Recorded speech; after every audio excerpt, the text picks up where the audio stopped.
السلام علیکم دوستوں، آج میں ایک اور ناول کیمرے کا راز با اشتیاق احمد لے کر آپ لوگوں کی خدمت میں حاضر ہوں۔ قاتل میں ہوں۔ انسپکٹر رمشید کی جیپ اعظم نگر کی طرف اڑی جا رہی تھی۔ ابھی تھوڑی دیر پہلے وہ گھر میں صبح چائے پی رہے تھے کہ فون کی گھنٹی بجی۔ انسپکٹر رمشید نے ریسیور اٹھایا تو خان رحمان کی آواز ان کے کانوں سے ٹکرائی۔ جمشید، یہ میں ہوں، رحمان، اور اعظم نگر سے بول رہا ہوں۔ ہائے، یہ تم دارالحکومت سے اعظم نگر کیوں پہنچ گئے؟ ان کے لہجے میں حیرت تھی۔ ابھی پہنچا ہوں، میرے دوست اکرم حیدری کا فون ملا تھا، اس نے فوراً یہاں پہنچنے کی ہدایت کی اور وجہ کچھ نہ بتائی۔ تم جانتے ہی ہو اکرم حیدری میرے فوج کے زمانے کا بہت پرانے دوست ہیں، برسوں ہم شانہ بشانہ دشمنوں سے لڑتے رہے، سال میں 2-4 بار اب بھی ملاقات ہو جاتی ہے۔ یہاں آیا تو ایک عجیب پریشانی کا سامنا کرنا پڑا، سبھی حیران ہیں، لہٰذا میں نے سوچا کیوں نہ تمہیں فون کر دیا جائے۔ کیا بات ہے؟ انسپکٹر رمشید نے پوچھا۔ بات یہاں آ کر ہی معلوم ہو سکتی ہے، تم بس چلے آؤ، اور ہاں، محمود، فاروق اور فرزانہ کو بھی لیتے آنا۔ خان رحمان بولے۔ کیوں، ان کی کیا ضرورت ہے؟ شاید وہ بھی ہماری مدد کر سکیں۔ اچھی بات ہے، آج چھٹی کا دن ہے، انہیں لانے میں کوئی حرج نہیں ہے، ہم آ رہے ہیں۔ ہاں، اکرم حیدری کی کوٹھی کا پتہ تو بتا دو۔ اعظم نگر کی حدود میں داخل ہو کر جس سے بھی پوچھو گے وہ بتا دے گا۔ بہت اچھا، یہ کہہ کر انسپکٹر رمشید نے ریسیور رکھ دیا اور ان کی طرف مڑے۔ شاید یہ انکل رحمان خان کا فون تھا۔ محمود بول پڑا۔ تم نے یہ کیسے جانا؟ انسپکٹر رمشید چونکے۔ انکل رحمان اکثر اکرم حیدری کا ذکر کرتے رہتے ہیں، ایک بار انہوں نے اپنا شکار کا واقعہ بھی سنایا تھا، اس وقت اکرم حیدری بھی ان کے ساتھ ہی تھے۔ ان کا نام سن کر ہی میں سمجھ گیا کہ فون انکل رحمان کا ہی ہوگا۔ تمہارا خیال درست ہے، اور ہم اسی وقت اعظم نگر چل رہے ہیں۔ وہاں کوئی عجیب واقعہ پیش آ گیا ہے جس کی وجہ سے وہ سب لوگ پریشان ہیں، اور عجیب و غریب واقعات کے حل کے لیے ایک ہم ہی رہ گئے ہیں۔ فاروق بولا۔ نہیں تو کچھ اور لوگ بھی ہیں۔ فرزانہ مسکرائی۔ ذرا میں بھی تو سنوں وہ کون لوگ ہیں؟ فاروق نے جھلا کر کہا۔ شاید تم بھول گئے ہو کہ ان سے ہماری ملاقات ہو چکی ہے۔ ملاقات سے پہلے بھی ہم ان کے بارے میں جانتے تھے۔ ان کا نام انسپکٹر کامران مرزا ہے، اور آصف اور آفتاب۔ ارے ہاں، بات تو ٹھیک ہے، یہ لوگ بھی عام طور پر ہماری طرح ہی عجیب و غریب واقعات کا شکار رہتے ہیں۔ فاروق نے تسلیم کیا۔ جی چاہتا ہے کہ ان سے پھر ایک بار ملاقات ہو، فرزانہ نے کہا۔ اگر خدا کا منظور ہوا تو ملاقات کبھی نہ کبھی ہو ہی جائے گی، محمود نے کہا۔ یہ باتیں تو تم جیپ میں بھی کر سکتے ہو، بہتر ہوگا چلنے کی تیاری لو۔ اور تھوڑی دیر بعد وہ جیپ میں اعظم نگر کی طرف جا رہے تھے۔ کیا تم اندازہ لگا سکتے ہو کہ وہاں کیا واقعہ پیش آیا ہے؟ محمود نے فاروق سے پوچھا۔ نہیں، اس لیے کہ میں نجومی نہیں ہوں، وہ بولا۔ اور فرزانہ، تم کیا کہتی ہو؟ مجھے بھی ایسا ہی کوئی علم نہیں آتا جس کے ذریعے جان سکوں کہ وہاں کیا ہوا ہے، اس نے منہ بنایا۔ لیکن میں اندازہ لگا سکتا ہوں، کیونکہ اس کے لیے نہ تو کسی علم نجومی کی ضرورت ہے اور نہ ہی کالے علم کی، صرف عقل کی ضرورت ہے، اور شاید تم دونوں نے اپنی اپنی عقل کے خانے خالی کر دیے ہیں۔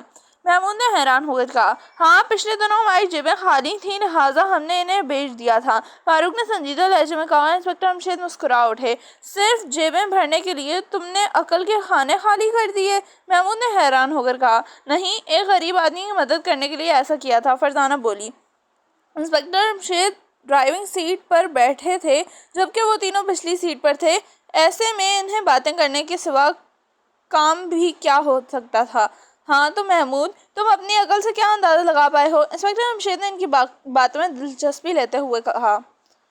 جہاں تک میرا خیال ہے، اکرام حیدری صاحب کے گھر چوری کی واردات ہو گئی ہے۔ انکل رحمان خان نے ایک بار بتایا تھا کہ وہ گھر میں کافی نقدی رکھتے ہیں، کیونکہ انہیں اپنے مزرعوں کو تنخواہیں دینا ہوتی ہیں، محمود نے کہا۔ گویا اکرم حیدری کچھ زمینوں کے مالک ہیں، انسپکٹر رمشید بولے۔ جی ہاں، انکل کی طرح انہیں بھی ریٹائر ہونے پر زمین ملی تھی، کچھ اور زمین بھی انہوں نے خرید لی تھی۔ ملازمت کے علاوہ بھی وہ کھاتے پیتے گھرانے سے تعلق رکھتے ہیں۔ تم تو اکرم حیدری کے بارے میں کافی کچھ جانتے ہو، انسپکٹر رمشید بولے۔ جی ہاں، انکل رحمان نے ان کا ذکر اکثر سن چکے ہیں۔ ہمیں تو یہ بھی معلوم ہے کہ اکرم حیدری صاحب کا ایک چھوٹا بھائی ہے، اس کا نام اسلم حیدری ہے، اور وہ فوج میں میجر ہے۔ اس کے علاوہ بھی کچھ جانتے ہو؟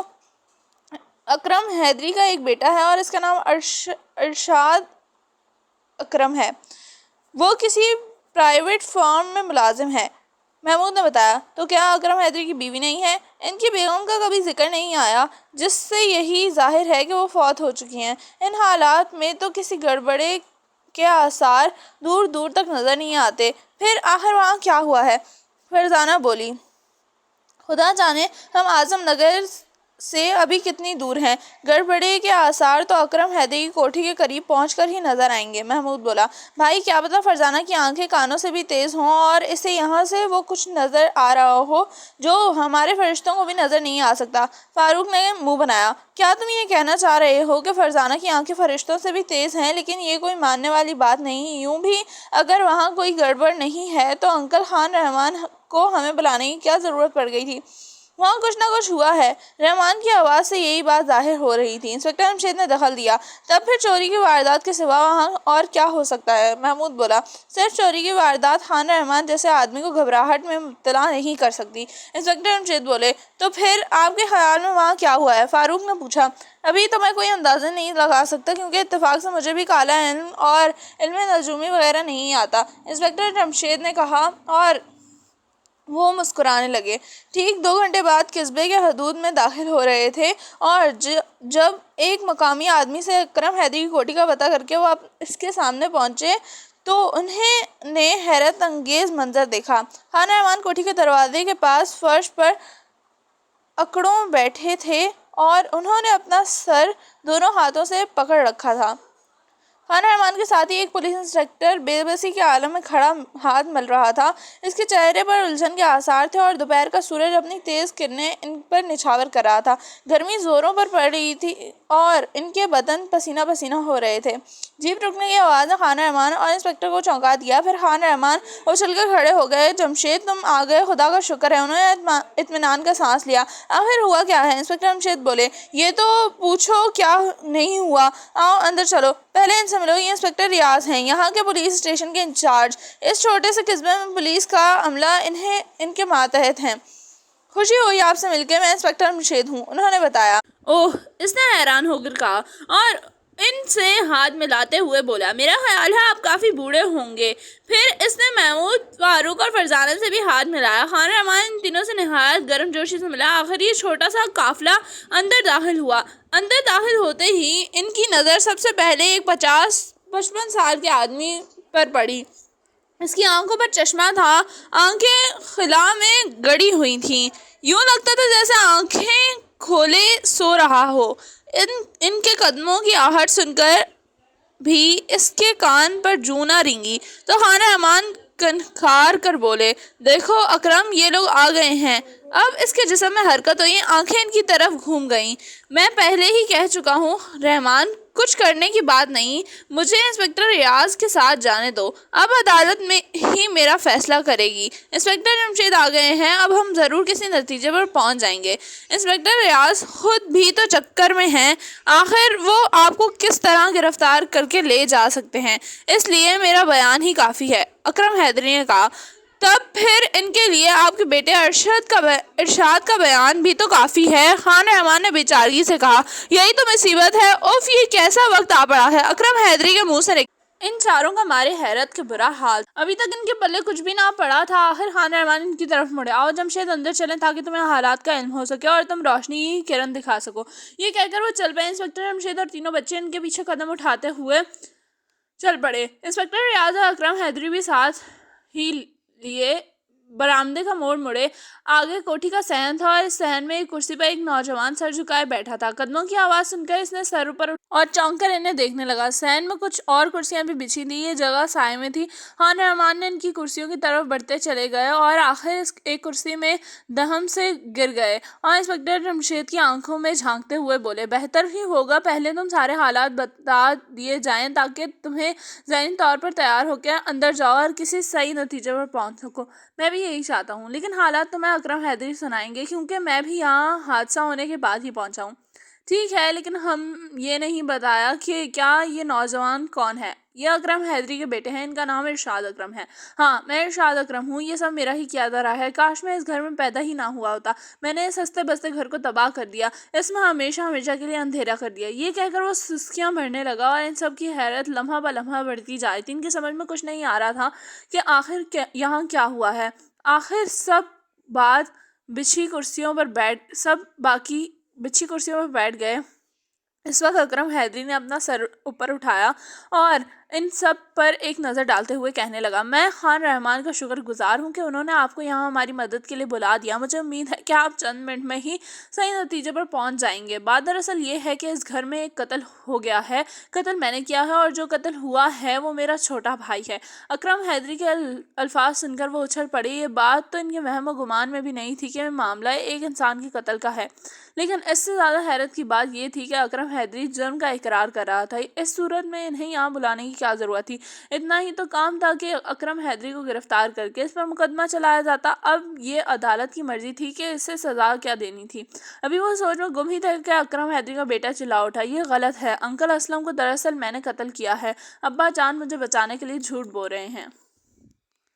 عجیب چیز. چند لمحوں کے لیے صحن میں گہری خاموشی چھا گئی. ایک پل میں انسپکٹر جمشید، محمود فاروق اور فرزانہ کو یہ معلوم ہو گیا کہ یہاں مسئلہ کیا ہے. ابھی ارشاد اکرم نے دوبارہ کچھ کہنے کے لیے منہ کھولا ہی تھا کہ انسپکٹر جمشید نے ہاتھ اٹھا کر اسے خاموش رہنے کا اشارہ کیا. پھر بولے، ایسے بات نہیں بنے گی. میں سمجھ گیا کہ چکر کیا ہے. اب میں اپنے طور پر حالات اور واقعات کا جائزہ لوں گا. سب سے پہلے تو یہ بتائیے کہ اسلم چودھری کی لاش لے جائی جا چکی ہے یا نہیں؟ ابھی تک نہیں. میں لے جانا چاہتا تھا لیکن خان رحمان صاحب نے روک دیا. انہوں نے مجھ سے درخواست کی کہ جب تک آپ نہ آ جائیں لاش کو نہ ہلایا جائے. آپ کا شکریہ. اب ہم سب سے پہلے لاش اور اس کے آس پاس کا جائزہ لیں گے. اس کے بعد میں تمام حالات اکرم حیدری کی زبانی سنوں گا اور پھر آپ میں سے ہر ایک سے سوالات کروں گا. رحمان، یہ بتاؤ کہ تم کیا چاہتے ہو؟ آخر میں انسپکٹر جمشید کی طرف مڑے. اکرم حیدری میرے دوست ہیں. ان کا کہنا ہے کہ قتل انہوں نے کیا. دوسری طرف ان کے بیٹے کا ارشاد کا کہنا ہے کہ انہوں نے کیا. لہٰذا میں صرف یہ چاہتا ہوں کہ یہ معلوم ہو جائے کہ دراصل ان دونوں میں سے قاتل کون ہے. یہ تو ظاہر ہے کہ ان میں سے ایک دوسرے کو بچانے کے لیے جھوٹ بول رہا ہے. بہت خوب، ہم بہت جلد یہ معلوم کر لیں گے. اور لاش والے کمرے میں چلیں. باقی حضرات یہیں ٹھہریں یا اگر ساتھ آنا چاہیں تو بھی کوئی اعتراض نہیں. انہوں نے کہا اور اٹھ کھڑے ہوئے. کم از کم میں تو جاؤں گا نہیں، ارشاد اکرم نے منہ بنا کر کہا. اور باقی سب صحن سے اندرونی حصے کی طرف بڑھے. لاش والے کمرے کو تالا لگایا دیا گیا تھا. انسپکٹر ریاض نے تالا کھولا اور سب اندر داخل ہو گئے. اکرم حیدری سے ملتا جلتا ایک آدمی فرش پر چھت پڑا تھا. اس کے ارد گرد خون پھیل گیا تھا. دایاں ہاتھ بری طرح خون سے لتھڑا ہوا تھا. اس ہاتھ سے تھوڑے فاصلے پر ایک پستول موجود تھا جو 0.5 کا تھا. خون بہتا ہوا پستول تک پہنچ گیا تھا اور اس کی نالی پر لگ گیا تھا. اس کی چند انچ کے فاصلے پر مقتول نے مرنے سے پہلے کچھ لکھنے کی کوشش کی تھی اور یہ کام اس نے فرش پر بہنے والے خون سے لینے کی کوشش کی تھی. اپنی انگلی پر خون لگا کر اس نے پہلے الف اور الف کے بعد ایک چھوٹی سی ڈیش ڈالی تھی اور ڈیش کے بعد غیر لکھا تھا. انہوں نے ان الفاظ کو غور سے دیکھا لیکن کچھ سمجھ میں نہ آیا. گولی سر کے پچھلے حصے پر ماری گئی تھی. اسلم حیدری شاید اس وقت کرسی پر بیٹھا تھا. گولی لگنے کے بعد وہ نیچے گر گیا اور پھر تڑپتا ہوا سیدھا ہو گیا. اسی عالم میں اس نے اپنے خون سے کچھ لکھنے کی کوشش کی لیکن موت نے اتنی سی مہلت نہ دی کہ وہ قتل کے بارے میں کوئی واضح اشارہ کرتا. بایاں ہاتھ پستول والی پٹی پر پڑا تھا جس میں ایک پستول موجود تھا.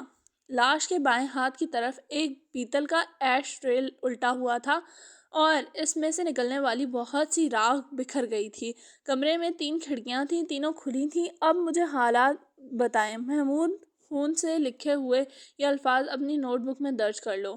جی بہتر، اس نے کہا اور نوٹ بک نکالنے لگا. انسپکٹر جمشید، آپ اس کمرے کی تصاویر لے چکے ہیں تو لاش لے جانے کا بندوبست کریں. گولی سر میں ہی رہ گئی ہے. لیبارٹری میں اس کا معائنہ کیا جائے گا. آیا وہ اسی پستول کی گولی ہے یا کسی اور کی؟ اس پستول پر انگلیوں کے نشانات اٹھانے ہیں. پوسٹ مارٹم اور گولی کی رپورٹ جس قدر جلد مل سکے اچھا ہے. پستول پر پائے جانے والی انگلیوں کے نشانات بھی گھر کے تمام افراد کی انگلیوں کے نشانات سے ملانے کا کام آپ کے ذمہ ہے. اور اب میں سب سے پہلا سوال یہ کروں گا کہ یہ پستول کس کا ہے؟ یہ میرا پستول ہے اور میں نے ہی سے اپنے بھائی کو ختم کیا ہے. اکرم حیدری نے درد میں ڈوبے ہوئے لہجے میں کہا. تب پھر تفصیل سے ساری کہانی سنائیں. آپ نے اپنے بھائی کو کیوں قتل کیا؟ وہ کیا حالات تھے جن کی وجہ سے آپ اس گھنونے فعل پر آمادہ ہوئے؟ انسپکٹر جمشید بولے. یہ سرے سے غلط ہے انسپکٹر جمشید صاحب.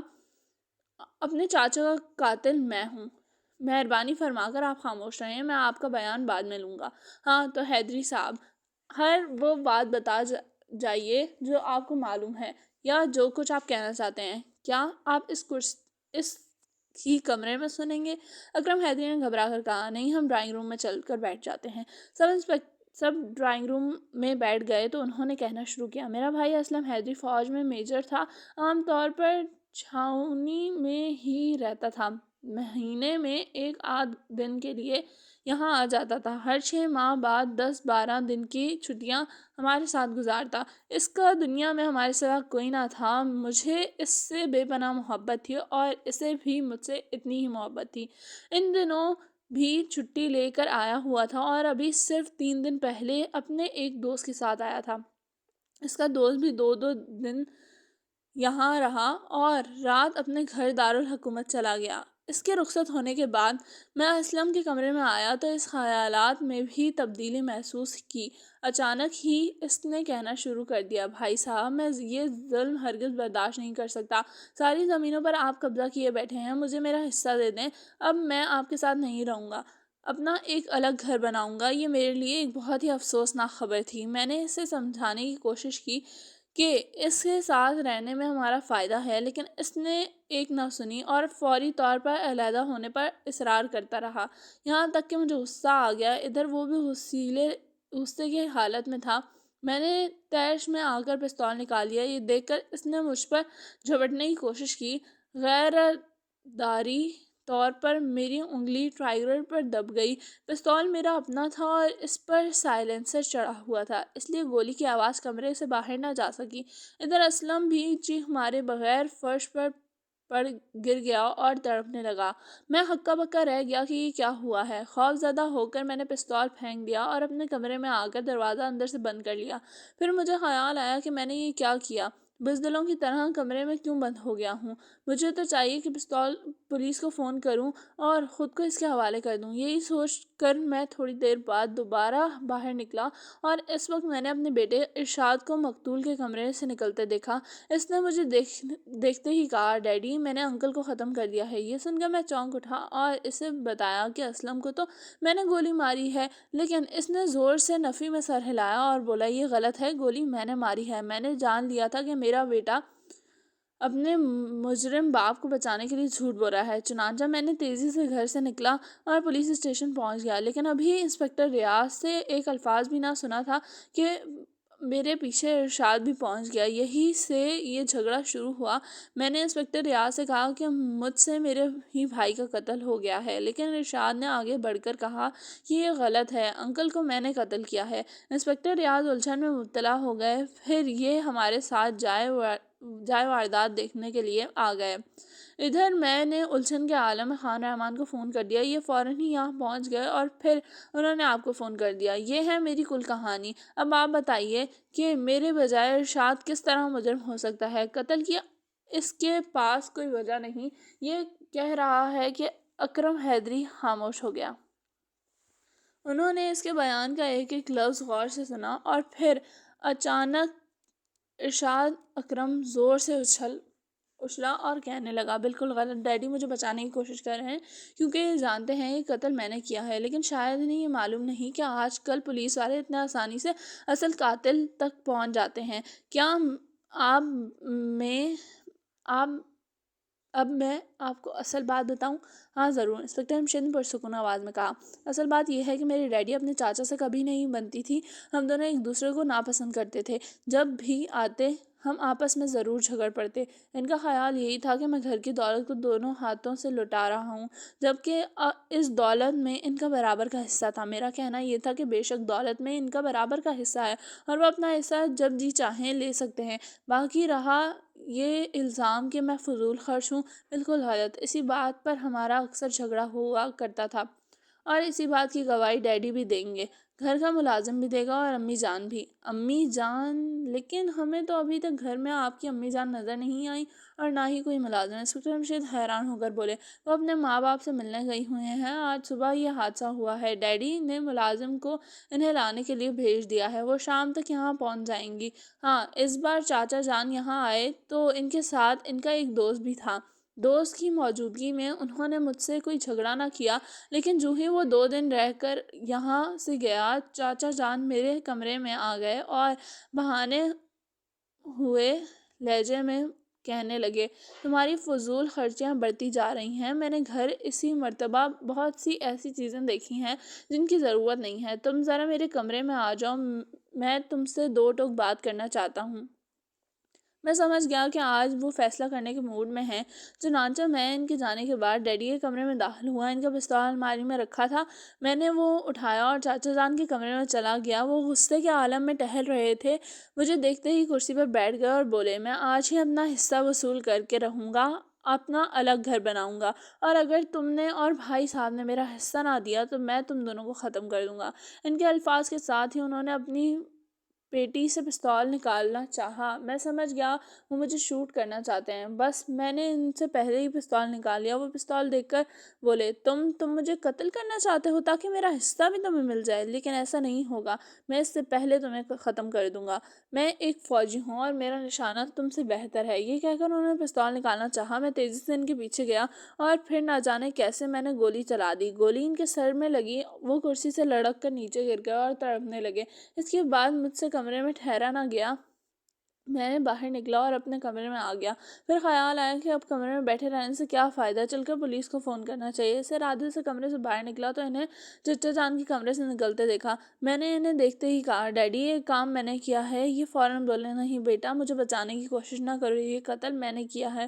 یہ کہتے ہی بھاگتے ہوئے گھر سے نکل گئے۔ میں سمجھ گیا کہ وہ خود کو قانون کے حوالے کرنے جا رہے ہیں، چنانچہ میں بھی ان کے پیچھے بھاگ کھڑا ہوا۔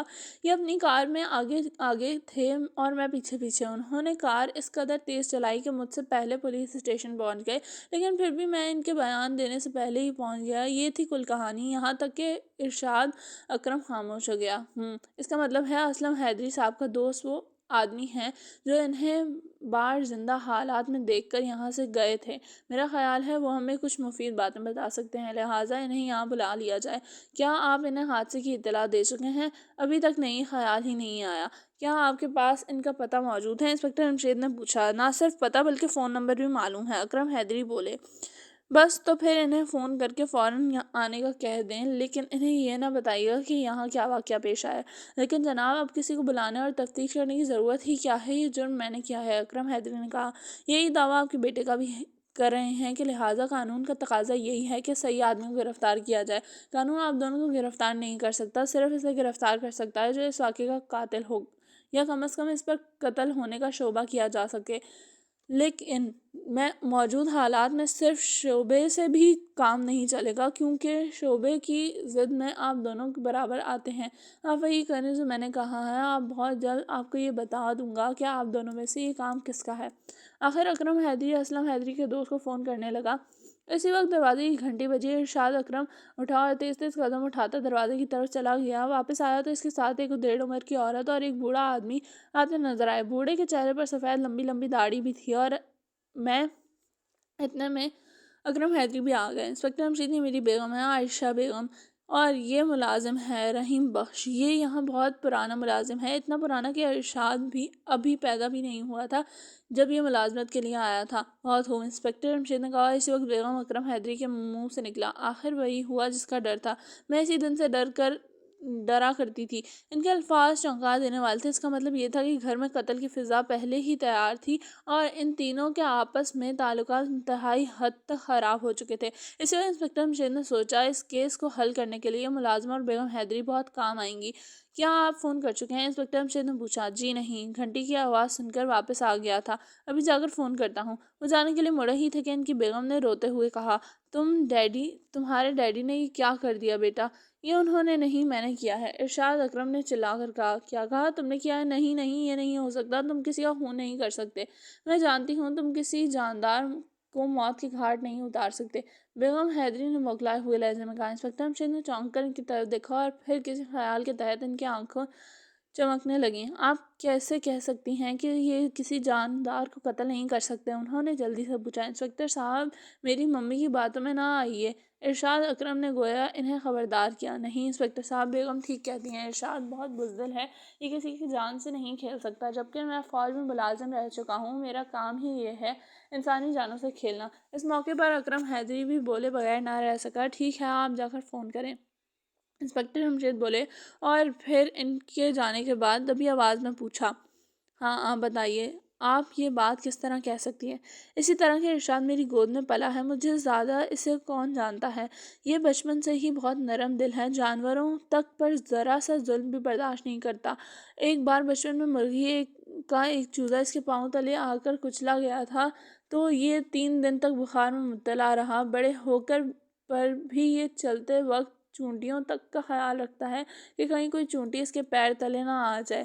بہت خوب، لیکن یہ بات عدالت میں ثبوت کے طور پر پیش نہیں کی جا سکتی۔ اکثر اوقات ایسے لوگ بھی وہ کچھ کر بیٹھتے ہیں جن کی ان سے امید نہ کی جا سکے۔ انسپکٹر ہمشید بولے، تو پھر آخر ہم یہ کیسے جان سکیں گے کہ جرم کس نے کیا ہے؟ یہ دونوں تو اپنی اپنی جگہ پر اڑے ہوئے ہیں۔ خان رحمان بولے، ان کے بیانات کا جائزہ لیا جائے گا، ان کی روشنی میں ان سے سوالات کیے جائیں گے، دوسرے ماہرین کی رپورٹ سے بھی اندازہ لگانے کی کوشش کی جائے گی۔ تم فکر نہ کرو، ہم اصل مجرم کو ہی قانون کے حوالے کریں گے، بے گناہ کو نہیں۔ کیا آپ میں سے کسی کو معلوم ہے کہ اسلم حیدری صاحب ڈائری لکھنے کے عادی تو نہیں ہیں؟ وہ باقاعدہ ڈائری لکھا کرتے ہیں، رحیم بخش ملازم نے فوراً کہا۔ رات جب میں انہیں چائے دینے گیا اسی وقت بھی وہ ڈائری لکھ رہے تھے۔ اوہ، تب تو ہمیں ان کی ڈائری فوراً حاصل کرنی چاہیے، انہوں نے سونے سے پہلے ڈائری ضرور لکھی ہوگی۔ محمود، فاروق اور فرزانہ، تم فوراً لاش والے کمرے میں جاؤ اور ڈائری کی تلاش کرو، یہ اسلم حیدری کے تکیے کے نیچے ہوگی یا کسی الماری میں۔ ان کے الفاظ ختم ہوتے ہی وہ تینوں تیزی سے ڈرائنگ روم سے نکلے اور لاش والے کمرے کی طرف چلتے گئے۔ کمرے میں دروازہ کھلا تھا اور وہاں انسپکٹر ریاض کے ماتحت اپنے کام میں مصروف تھے۔ آپ لوگوں کو یہاں کوئی ڈائری تو نہیں ملی؟ محمود نے اندر داخل ہوتے ہی پوچھا۔ ڈائری نہیں تو؟ سب انسپکٹر نے حیران ہو کر کہا۔ تینوں نے جلدی جلدی تکیے کے نیچے اور پھر الماریوں میں دیکھا۔ اسلم حیدری کے سوٹ کیس کی تلاشی بھی لی، ڈائری تو انہیں نہ مل سکی، لیکن اچانک ایک الماری میں انہیں عجیب سی چیز نظر آئی، وہ اسے دیکھ کر چونک اٹھے۔ تصویریں۔ تینوں نے ایک دوسرے کو معنی خیز انداز میں دیکھا اور پھر فرزانہ دبی آواز میں بولی، یہ ایک ننھا سا خود کیمرہ ہے، یعنی خود بخود تصویریں لینے والا کیمرہ۔ اس میں فلم موجود ہے اور الماری کے پٹ میں بھی رات کھلے ہوئے تھے، تو اس وقت ضرور قاتل کی تصویریں آ گئی ہوں گی۔ کیوں نہ ہم اس کیمرے کو یہاں سے غائب کر دیں اور موقع ملنے پر کسی فوٹوگرافر کے ذریعے اس کی فلم نکلوا لیں اور دیکھیں۔ تجویز معقول ہے، ہمیں یہی کرنا چاہیے، محمود نے کہا۔ لیکن کیمرے میں موجود ان حضرات کا کیا کریں گے؟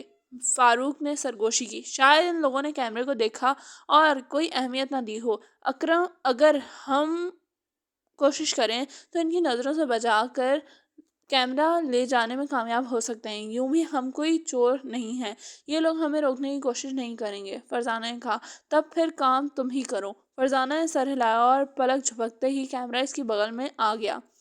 دوسرے یہ لمحے وہ تینوں کمرے سے نکل کر ڈرائنگ روم کی طرف چل پڑے تھے۔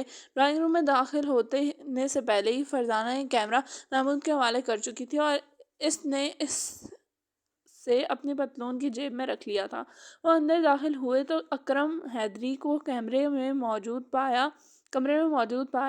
شاید وہ اسلم حیدری کے دوست کو فون کر چکے تھے۔ آپ نے اپنے بھائی کے دوست کا پتہ نہیں بتایا؟ انسپکٹر ہمشید نے اکرم حیدری سے پوچھا۔ ان کا نام کیپٹن اسد ہے، میں ان کے بارے میں کچھ زیادہ نہیں جانتا، انہوں نے کہا۔ کیوں، کیا وہ بہت کم یہاں آتے تھے؟ یہ بات نہیں ہے، اگرچہ وہ اکثر اسلم حیدری کے ساتھ یہاں آ چکے ہیں، لیکن چونکہ ہم اسلم سے بنتی ہی نہیں تھی اس لیے اس کے دوستوں کے بارے میں دلچسپی کیسے لیتے؟ انہوں نے کہا۔ ٹھیک ہے، میں ان کا انتظار کروں گا اور ان سے باتیں کرنے سے پہلے کسی سے کچھ نہیں پوچھوں گا۔ میرا خیال ہے کہ انہیں یہاں آنے میں وہ 2-3 گھنٹے لگ جائیں گے، اس لیے ہم 3 گھنٹے تک آرام کریں گے۔ آپ ملازم سے کہیں کہ ہمیں کسی خالی کمرے تک پہنچا دیں۔ وہ کہتے چلے گئے، آپ کے لیے کمرہ پہلے ہی تیار ہے۔ یہ کہہ کر انہوں نے اپنے ملازم رحیم بخش کو اشارہ کیا اور وہ اس کے ساتھ ایک الگ تھلگ کمرے میں آ گئے۔ یہاں میرا میز اور کرسیوں کے علاوہ صوفہ سیٹ بھی تھا اور وہ پلنگ بھی بچھے تھے۔ کمرہ کافی بڑا تھا۔ بابا رحیم بخش، میرا خیال ہے آپ ہمیں بہت کچھ بتا چکے ہیں اور شاید آپ کی مدد سے ہی ہم اس کیس کی تہہ تک پہنچ سکیں، لیکن میں ابھی کوئی سوال نہیں کروں گا۔ بہرحال تم ذہنی طور پر خود کو تیار ضرور رکھنا۔ جی اچھا، اس نے کہا۔ انسپکٹر جمشید کی اجازت پا کر کمرے سے نکل گیا۔ ابا جان، ہم بھی کچھ دیر کے لیے آپ سے اجازت چاہیں گے۔ کیا مطلب؟ تم کہاں جانا چاہتے ہو؟ انہوں نے چونک کر کہا۔ جی بس ذرا قصبے کی سیر کرنے کا ارادہ رکھتے ہیں، فاروق نے کہا۔ سیر کوئی خاص بات ہے؟ انسپکٹر جمشید نے تیز نظروں سے غور کر دیکھا۔ جی سیر بھی کریں گے اور ایک کام بھی۔ معلوم ہوتا ہے تمہیں ڈائری مل گئی ہے، انہوں نے کہا۔ جی نہیں، ڈائری تو نہیں ملی، البتہ ڈائری کا بھائی ضرور مل گیا ہے اور اس کو لے کر ہم باہر جانا چاہتے ہیں، فاروق بولا۔ جلدی بتاؤ تمہیں کیا چیز ملی ہے؟ محمود نے فاروق کو کمرے کا دروازہ بند کرنے کا اشارہ کیا تاکہ کیمرے کے بارے میں کسی اور کو معلوم نہ ہونے پائے۔ دروازہ بند کرنے کے بعد اس نے جیب میں سے کیمرہ نکالا اور اپنے ابا جان کے سامنے میز پر رکھ دیا۔ پھر جو ہی ان کی نظریں کیمرے پر پڑیں، انسپکٹر جمشید زور سے اچھلے۔ ان کے چہرے کا رنگ یکدم اڑ گیا، آنکھیں خوف کے مارے عالم میں پھیل گئیں۔ ان کی یہ حالت دیکھ کر محمود، فاروق اور فرزانہ کو حیرت کا بھی کوئی ٹھکانہ نہ رہا۔ وہ سوچ بھی نہیں سکتے کہ کیمرے کو دیکھ کر اس حد تک چونک اٹھیں گے۔ پھر کئی سیکنڈ خاموشی کے عالم میں گزر گئے۔ انہیں اپنے دلوں کی دھڑکنیں صاف سنائی دے رہی تھیں۔ آخر انسپکٹر جمشید کے لب ملے۔ یہ تمہیں کہاں سے ملا؟ ان کی آواز میں سرسراہٹ تھی۔ اسلم حیدری کے کمرے میں کی ایک الماری سے۔ اس کا مطلب ہے انسپکٹر ریاض اور اس کے ساتھیوں نے اس کی طرف کوئی توجہ نہیں دی۔ انہوں نے اس سے صرف ایک کیمرہ خیال کیا تھا اور نظر انداز کر گئے۔ تو کیا یہ کیمرے کے ساتھ کچھ اور بھی ہے؟ محمود نے حیران ہو کر پوچھا۔ کیا تم سمجھ کر اسے اٹھا لائے ہو؟ تم کیا سمجھ کر اسے اٹھا لائے ہو؟ انسپکٹر جمشید نے انہیں بغور دیکھتے ہوئے پوچھا۔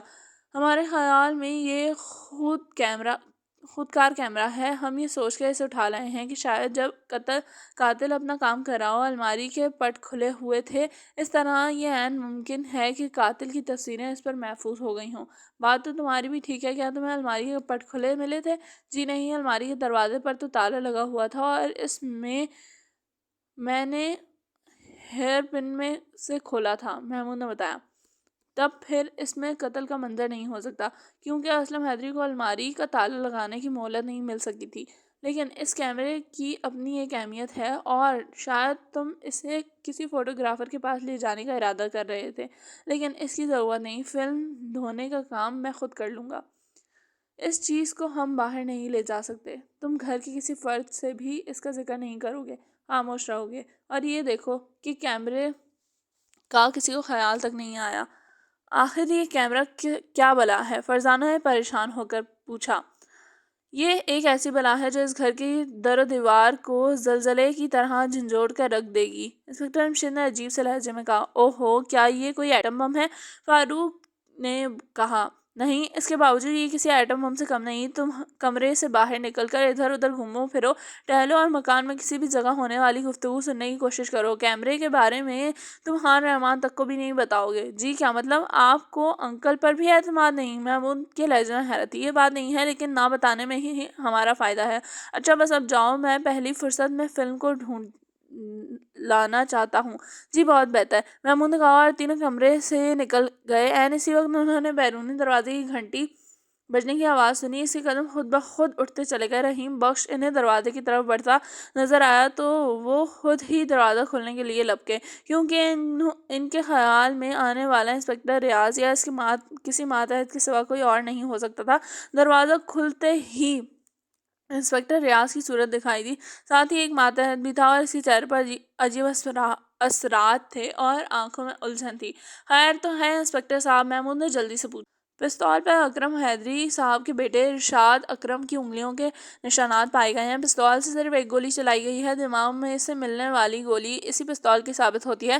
رات کو 11 بجے کے قریب موت کا اندازہ لگایا گیا ہے۔ ان حالات میں ارشاد اکرم کے سوا کوئی قاتل نہیں ہو سکتا اور اب مجھے اسے گرفتار کرنا ہی پڑے گا، کیونکہ اس قدر ثبوت مل جانے کے بعد ملزم کو گرفتار کرنا غیر قانونی ہے، لہٰذا میں ارشاد کو گرفتار کرنے آیا ہوں۔ اوہ، ان تینوں کے منہ سے نکلا۔ پھر محمود نے جلدی سے کہا، لیکن اس کیس میں ایک عجیب بات ہے کہ قاتل ہونے کا دعویٰ ایک اور شخص بھی کر رہا ہے۔ اس کا کہنا یہ ہے کہ اس کا بیٹا اسے بچانے کی کوشش کر رہا ہے۔ ظاہر ہے وہ یہ بیان دے گا کہ بیٹے نے اسے بچانے کے لیے پستول پر اس سے انگلیوں کے نشانات مٹا کر اپنی انگلیاں اس پر جما دی تھیں۔ اس صورت میں آپ کس طرح گرفتار کر سکیں گے؟ کیونکہ عین ممکن ہے اکرم حیدری کا بیان 100% درست ہو، تو کیا اس طرح آپ ایک بے گناہ کو ہتھکڑیاں لگا کر نہیں لے جائیں گے۔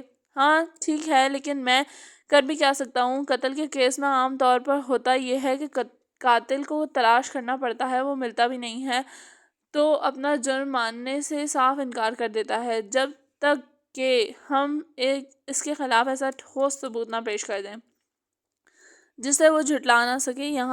لیکن یہاں معاملہ بالکل الٹ ہے۔ ایک شخص قتل ہو ہے، لیکن اسے قتل کرنے کا دعویٰ دو آدمی کر رہے ہیں، جبکہ قاتل ان دونوں میں سے ایک ہے۔ ان حالات میں آپ کس طرح ارشاد اکرم کو گرفتار کر سکتے ہیں؟ محمود کہتا چلا گیا، آپ کی دلیل بہت وزنی ہے، خیر میں انسپکٹر صاحب سے مشورہ کر ہی کوئی قدم اٹھاؤں گا۔ اگر قانون نے اجازت دی تو ارشاد اکرم کو اسی وقت تک گرفتار نہیں کروں گا جب تک اس کے خلاف مکمل طور پر ثبوت نہیں مل سکتا، انسپکٹر ریاض نے کہا۔ دوسری طرف یہ بھی تو ہو سکتا ہے کہ قتل واقعی اکرم حیدری نے کیا ہو اور ان کا پستول جائے واردات پر دیکھ کر بیٹے نے باپ کو بچانے کا فیصلہ کیا ہو۔ ہاں، اس کا زبردست امکان ہے، لیکن ابھی یہ نہیں کہا جا سکتا کہ بیٹا باپ کو بچانے کی کوشش کر رہا ہے یا باپ بیٹے کو۔ آپ کے ابا جان کہاں ہیں؟ اپنے کمرے میں، لیکن وہ اس وقت بہت مصروف ہیں اور ان کی ہدایت ہے کہ آدھ گھنٹے تک ان کے کمرے میں کوئی قدم نہ رکھے۔ آپ انہیں صرف یہی رپورٹ دینا چاہتے ہیں یا کچھ اور بھی؟ بس رپورٹ تو یہی ہے، لیکن ان سے مشورہ کرنا ہی پڑے گا۔ تو پھر آپ انتظار کریں۔ انسپکٹر ریاض اور اس کے ماتحت ڈرائنگ روم کی طرف بڑھ گئے۔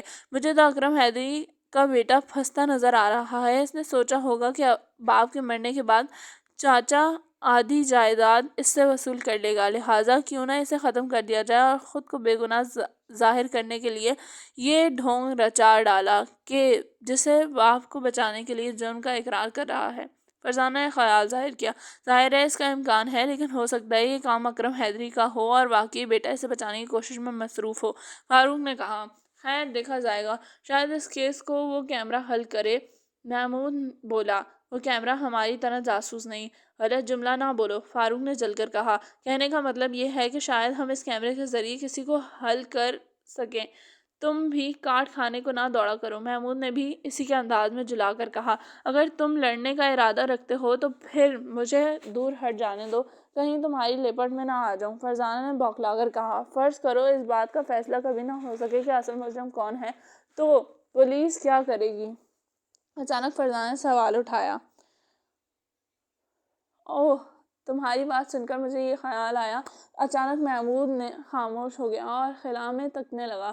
دونوں نے اسے بری طرح گھورا۔ یہ کہ تمہاری گاڑی کیوں اٹک گئی ہے، کہیں کوئلہ تو ختم نہیں ہو گیا؟ فاروق نے گھبرا کر کہا، آج کل بجلی کی گاڑیوں کا زمانہ ہے، ہمیں کوئی پرانے زمانے کے لوگ نہیں ہیں۔ محمود نے کہا، چلو مانا تمہاری گاڑی بجلی کی ہے، پھر تو اسے بالکل نہیں رکنا چاہیے۔ بھائی سگنل نہیں مل رہا ہوگا۔ فرزانہ مسکرائی، خدا کے لیے جلدی بولو، کیا کہنا چاہتے ہو؟ یہ کہ یہ دونوں باپ بیٹے پولیس کو الو تو نہیں بنا رہے، یہ سب ان کی ملی بھگت ہو اور ان دونوں نے مل کر اسلم حیدری کو ختم کر دیا اور پھر ایک دوسرے کو بچانے کے لیے میدان میں کود پڑے ہوں، اور دونوں نے اعلانیہ کہنا شروع کر دیا ہو کہ قتل اس نے کیا ہے، تاکہ پولیس کبھی کسی نتیجے پر نہ پہنچ سکے۔ محمود درونائی کے عالم میں کہتا چلا گیا، بہت خوب، شاندار، نظریہ بہت زوردار ہے، اور جو کو بھی لگتا ہے۔ اب سوال یہ ہے کہ اگر ایسا ہی ہے تو ہم کس طرح مجرم کو بے نقاب کریں گے؟ فرزانہ جوش کے عالم میں بولی، اس لیے ہمارے پاس دو راستے ہیں، ایک راستہ اس کی ڈائری کی طرف لے جاتا ہے جو ہمیں نہیں مل سکتی، اور دوسرا راستہ اس کیمرے کی طرف۔ ہم ان دونوں راستوں پر چلیں گے اور دیکھیں گے کس نتیجے پر پہنچے ہیں۔ محمود نے کہا، کہیں ان دونوں راستوں پر چلتے چلتے گم نہ ہو جانا، یہاں تو کوئی ہمیں تلاش کرنے والا بھی نہیں ہے۔ فاروق نے مسکرا کر کہا، لیکن ڈائری کا راستہ تو ہمیں معلوم ہی نہیں ہے، اس پر کس طرح چل سکتے ہیں؟ فرزانہ نے اس بات پر توجہ دیے بغیر کہا، تفتیش کا کام کیپٹن اسد کے آنے کے بعد شروع ہوگا، اور وہ آنے ہی والے ہوں گے کیونکہ وہ اسلم حیدری کے بارے میں بہت کچھ بتا سکتے ہیں۔ ہو سکتا ہے کہ اسلم حیدری نے انہیں گھریلو جھگڑوں کے بارے میں بھی بتا رکھا ہو۔ ابھی وہ یہ باتیں کر ہی رہے تھے کہ رحیم بخش آتا نظر آیا۔ اس نے آتے ہی کہا آپ کے والد کہاں ہیں؟ ان کا دارالحکومت سے فون آیا ہے۔ اوہ، ان تینوں کے منہ سے ایک ساتھ نکلا۔ پھر محمود نے کہا وہ اپنے کمرے میں ہیں، ہم ابھی انہیں بتاتے ہیں۔ یہ کہہ کر تینوں تیز تیز قدم اٹھانے لگے۔ وہ جانتے تھے کہ ان کے والد اس وقت تک فلم دھو چکے ہوں گے، اس لیے انہیں فون کے بارے میں بتانے میں کوئی حرج نہیں تھا۔ کمرے کا دروازہ انہیں اندر سے بند ملا۔ انہوں نے مخصوص انداز میں دستک دی۔ چند سیکنڈ بعد دروازہ کھلا اور پھر جو ہی ان کی نظریں اپنے والد پر پڑی وہ دھک سے رہ گئے۔ ان کی پیشانی پر بے شمار بل پڑے ہوئے تھے، آنکھیں گہری سوچ میں معلوم ہوتی تھیں۔ غرض چہرے کے آثار سے بے حد درجے فکر مند ظاہر ہوتے تھے۔ خیر تو ہے ابا جان؟ فرزانہ نے منہ بنایا۔ خیریت ہی نہیں ہے، میں فلم دھو چکا ہوں، انہوں نے جواب دیا۔ کیا فلم دھونے کے بعد کوئی بات معلوم ہوئی آپ کو؟ فاروق نے پوچھا۔ ہاں، ان کے منہ سے نکلا۔ آپ کا دارالحکومت سے فون آیا ہے، محمود نے انہیں بتایا۔ اوہ، وہ تیزی سے کمرے سے نکلے اور فون کے پاس پہنچے جو برآمدے میں تھا۔ فون کا ریسیور تپائی پر رکھا اور انہوں نے کان سے لگا کر ہیلو کہا۔ دوسری طرف سے آئی جی صاحب کی آواز سنائی دی۔ جمشید، یہ تم ہو؟ خدا کا شکر ہے کہ تمہاری آواز سنائی دی۔ بات یہ ہے کہ اس وقت دارالحکومت میں تمہاری زیادہ ضرورت ہے۔ وہاں کا کام محمود، فاروق اور فرزانہ کے حوالے کر کے فوراً یہاں آ جاؤ، میں دفتر میں ہی ملوں گا۔ کیا کوئی خاص بات ہے؟ جناب بھائی ہاں، اگر خاص نہ ہوتی تو تمہیں پریشان نہ کیا جاتا، لیکن جناب معاملہ یہاں بہت الجھا ہوا ہے، انہوں نے کہا۔ لیکن ہم جو معاملہ درپیش ہے وہ زیادہ اہم ہے۔ ہو سکتا ہے آپ کا خیال ٹھیک ہو میں پہنچ رہا ہوں، لیکن پھر کہہ دیتا ہوں کہ معاملہ یہاں بہت سنجیدہ قسم کا ہے۔ میں جانتا ہوں وہ ایک گھریلو معاملہ ہے، جبکہ تمہیں ایک ملکی معاملے کے سلسلے میں بلا رہے ہیں۔ بہت بہتر، میں آ رہا ہوں، آپ فکر نہ کریں۔ دوسری طرف سے سلسلہ بند ہونے کے بعد انہوں نے ریسیور رکھ دیا اور ان کی طرف مڑے۔ مجھے دارالحکومت جانا پڑے گا۔ اگر میں یہ سمجھتا کہ تم حالات کنٹرول نہیں کر سکے تو ہرگز نہ جاتا، لیکن مجھے تم پر اعتماد ہے۔ میں تمہیں اس فلم کی پوزیشن دکھا دیتا ہوں، تم ان کی روشنی میں اپنا راستہ تلاش کرنا۔ انسپکٹر ریاض سے کہہ دیتا ہوں کہ ہر طرح کا تم سے تعاون کریں۔ مجھے امید ہے کہ میرے واپس آنے سے پہلے تم کسی کیس حل کر چکے ہوگے۔ امید ہے میں صبح تک لوٹ آؤں گا۔ آپ فکر نہ کریں ابا جان، ہم اس معاملے سے نمٹ لیں گے۔ بس آپ وہ تصویریں دکھائیں جو خود کار کیمرے میں محفوظ تھیں۔ ہاں، تصویریں غور سے دیکھ لو، پھر یہ میں اپنے ساتھ ہی لے جاؤں گا۔ تم کسی سے بھی اس کا ذکر نہ کرنا۔ بہت بہتر، تینوں نے ایک ساتھ کہا۔ انسپکٹر جمشید نے جیب سے ایک لفافہ نکالا اور اس میں چند تصویریں نکال کر ان کے سامنے رکھ دیں۔ تصویروں کو غور سے دیکھتے ہی ان کے اوپر کے سانس اوپر ہی اور نیچے کے نیچے ہی رہ گئے۔ ڈائری ملتی ہے۔ انسپکٹر جمشید نہایت خاموشی سے رخصت ہوئے تھے۔ انہوں نے صرف انسپکٹر ریاض اور خان رحمان کو بتایا تھا اور ساتھ ہی یہ تسلی بھی دی تھی کہ وہ صبح تک واپس آ جائیں گے۔ انسپکٹر بہت پریشان ہو گیا تھا، لیکن خان رحمان نے اسے دلاسا دیا اور بتایا کہ محمود، فاروق اور فرزانہ کی موجودگی میں فکر مند ہونے کی ضرورت نہیں۔ یہ تینوں مل کر ایک انسپکٹر جمشید تو ضرور ہی بن جاتے ہیں۔ ان کی یہ بات سن کر وہ بے ساختہ مسکرا دیا اور فاروق بول اٹھا، گویا ہم تینوں برابر ہیں ابا جان کے۔ اس پر ایک کہکا لگا اور انسپکٹر ریاض نے کہا، سوال یہ ہے کہ اب ہم کیا کریں گے؟ ہم تو ابھی تک اندھیرے میں ٹمک ٹوئیاں مارتے رہے ہیں۔ ایسے میں انسپکٹر جمشید چلے گئے۔ ہو سکتا ہے آپ اندھیرے میں ٹمک ٹوئیاں مارتے رہے ہوں، لیکن ہم نے کچھ ٹمک ٹوئیاں روشنی میں بھی ماری ہوں، فاروق نے شریر لہجے میں کہا اور وہ ہنسنے لگا۔ عین اسی وقت دروازے کی گھنٹی بجی۔ محمود نے چونک کر کہا، کہیں یہ کیپٹن اسد نہ ہوں؟ آئیے ذرا دیکھیں وہ کس قسم کا آدمی ہے اور ہمیں کس کے سلسلے میں کس حد تک اس کی مدد مل سکتی ہے۔ میں اس سے پہلے بھی کئی بار مل چکا ہوں، وہ اکثر یہاں آتا رہتا ہے، اچھا آدمی ہے۔ اسے اپنے دوست اسلم حیدری کی موت کی خبر سن کر بہت افسوس ہوگا۔ یہ کہہ کر وہ اٹھ کھڑا ہوا۔ خان رحمان اور تینوں بھی اٹھے۔ دروازے کے نزدیک پہنچے تو رحیم بخش دروازہ کھول چکا تھا۔ فوراً ہی ایک بھاری آواز ان کے کانوں سے ٹکرائی، بابا رحیم بخش، خیر تو ہے؟ مجھے اس طرح کیوں بلوایا گیا ہے؟ آپ کے دوست اسد حیدری کو قتل کر دیا گیا ہے جناب۔ رحیم بخش کی آواز میں تھر تھراہٹ تھی۔ کیا؟ کیپٹن اسد چلا اٹھا۔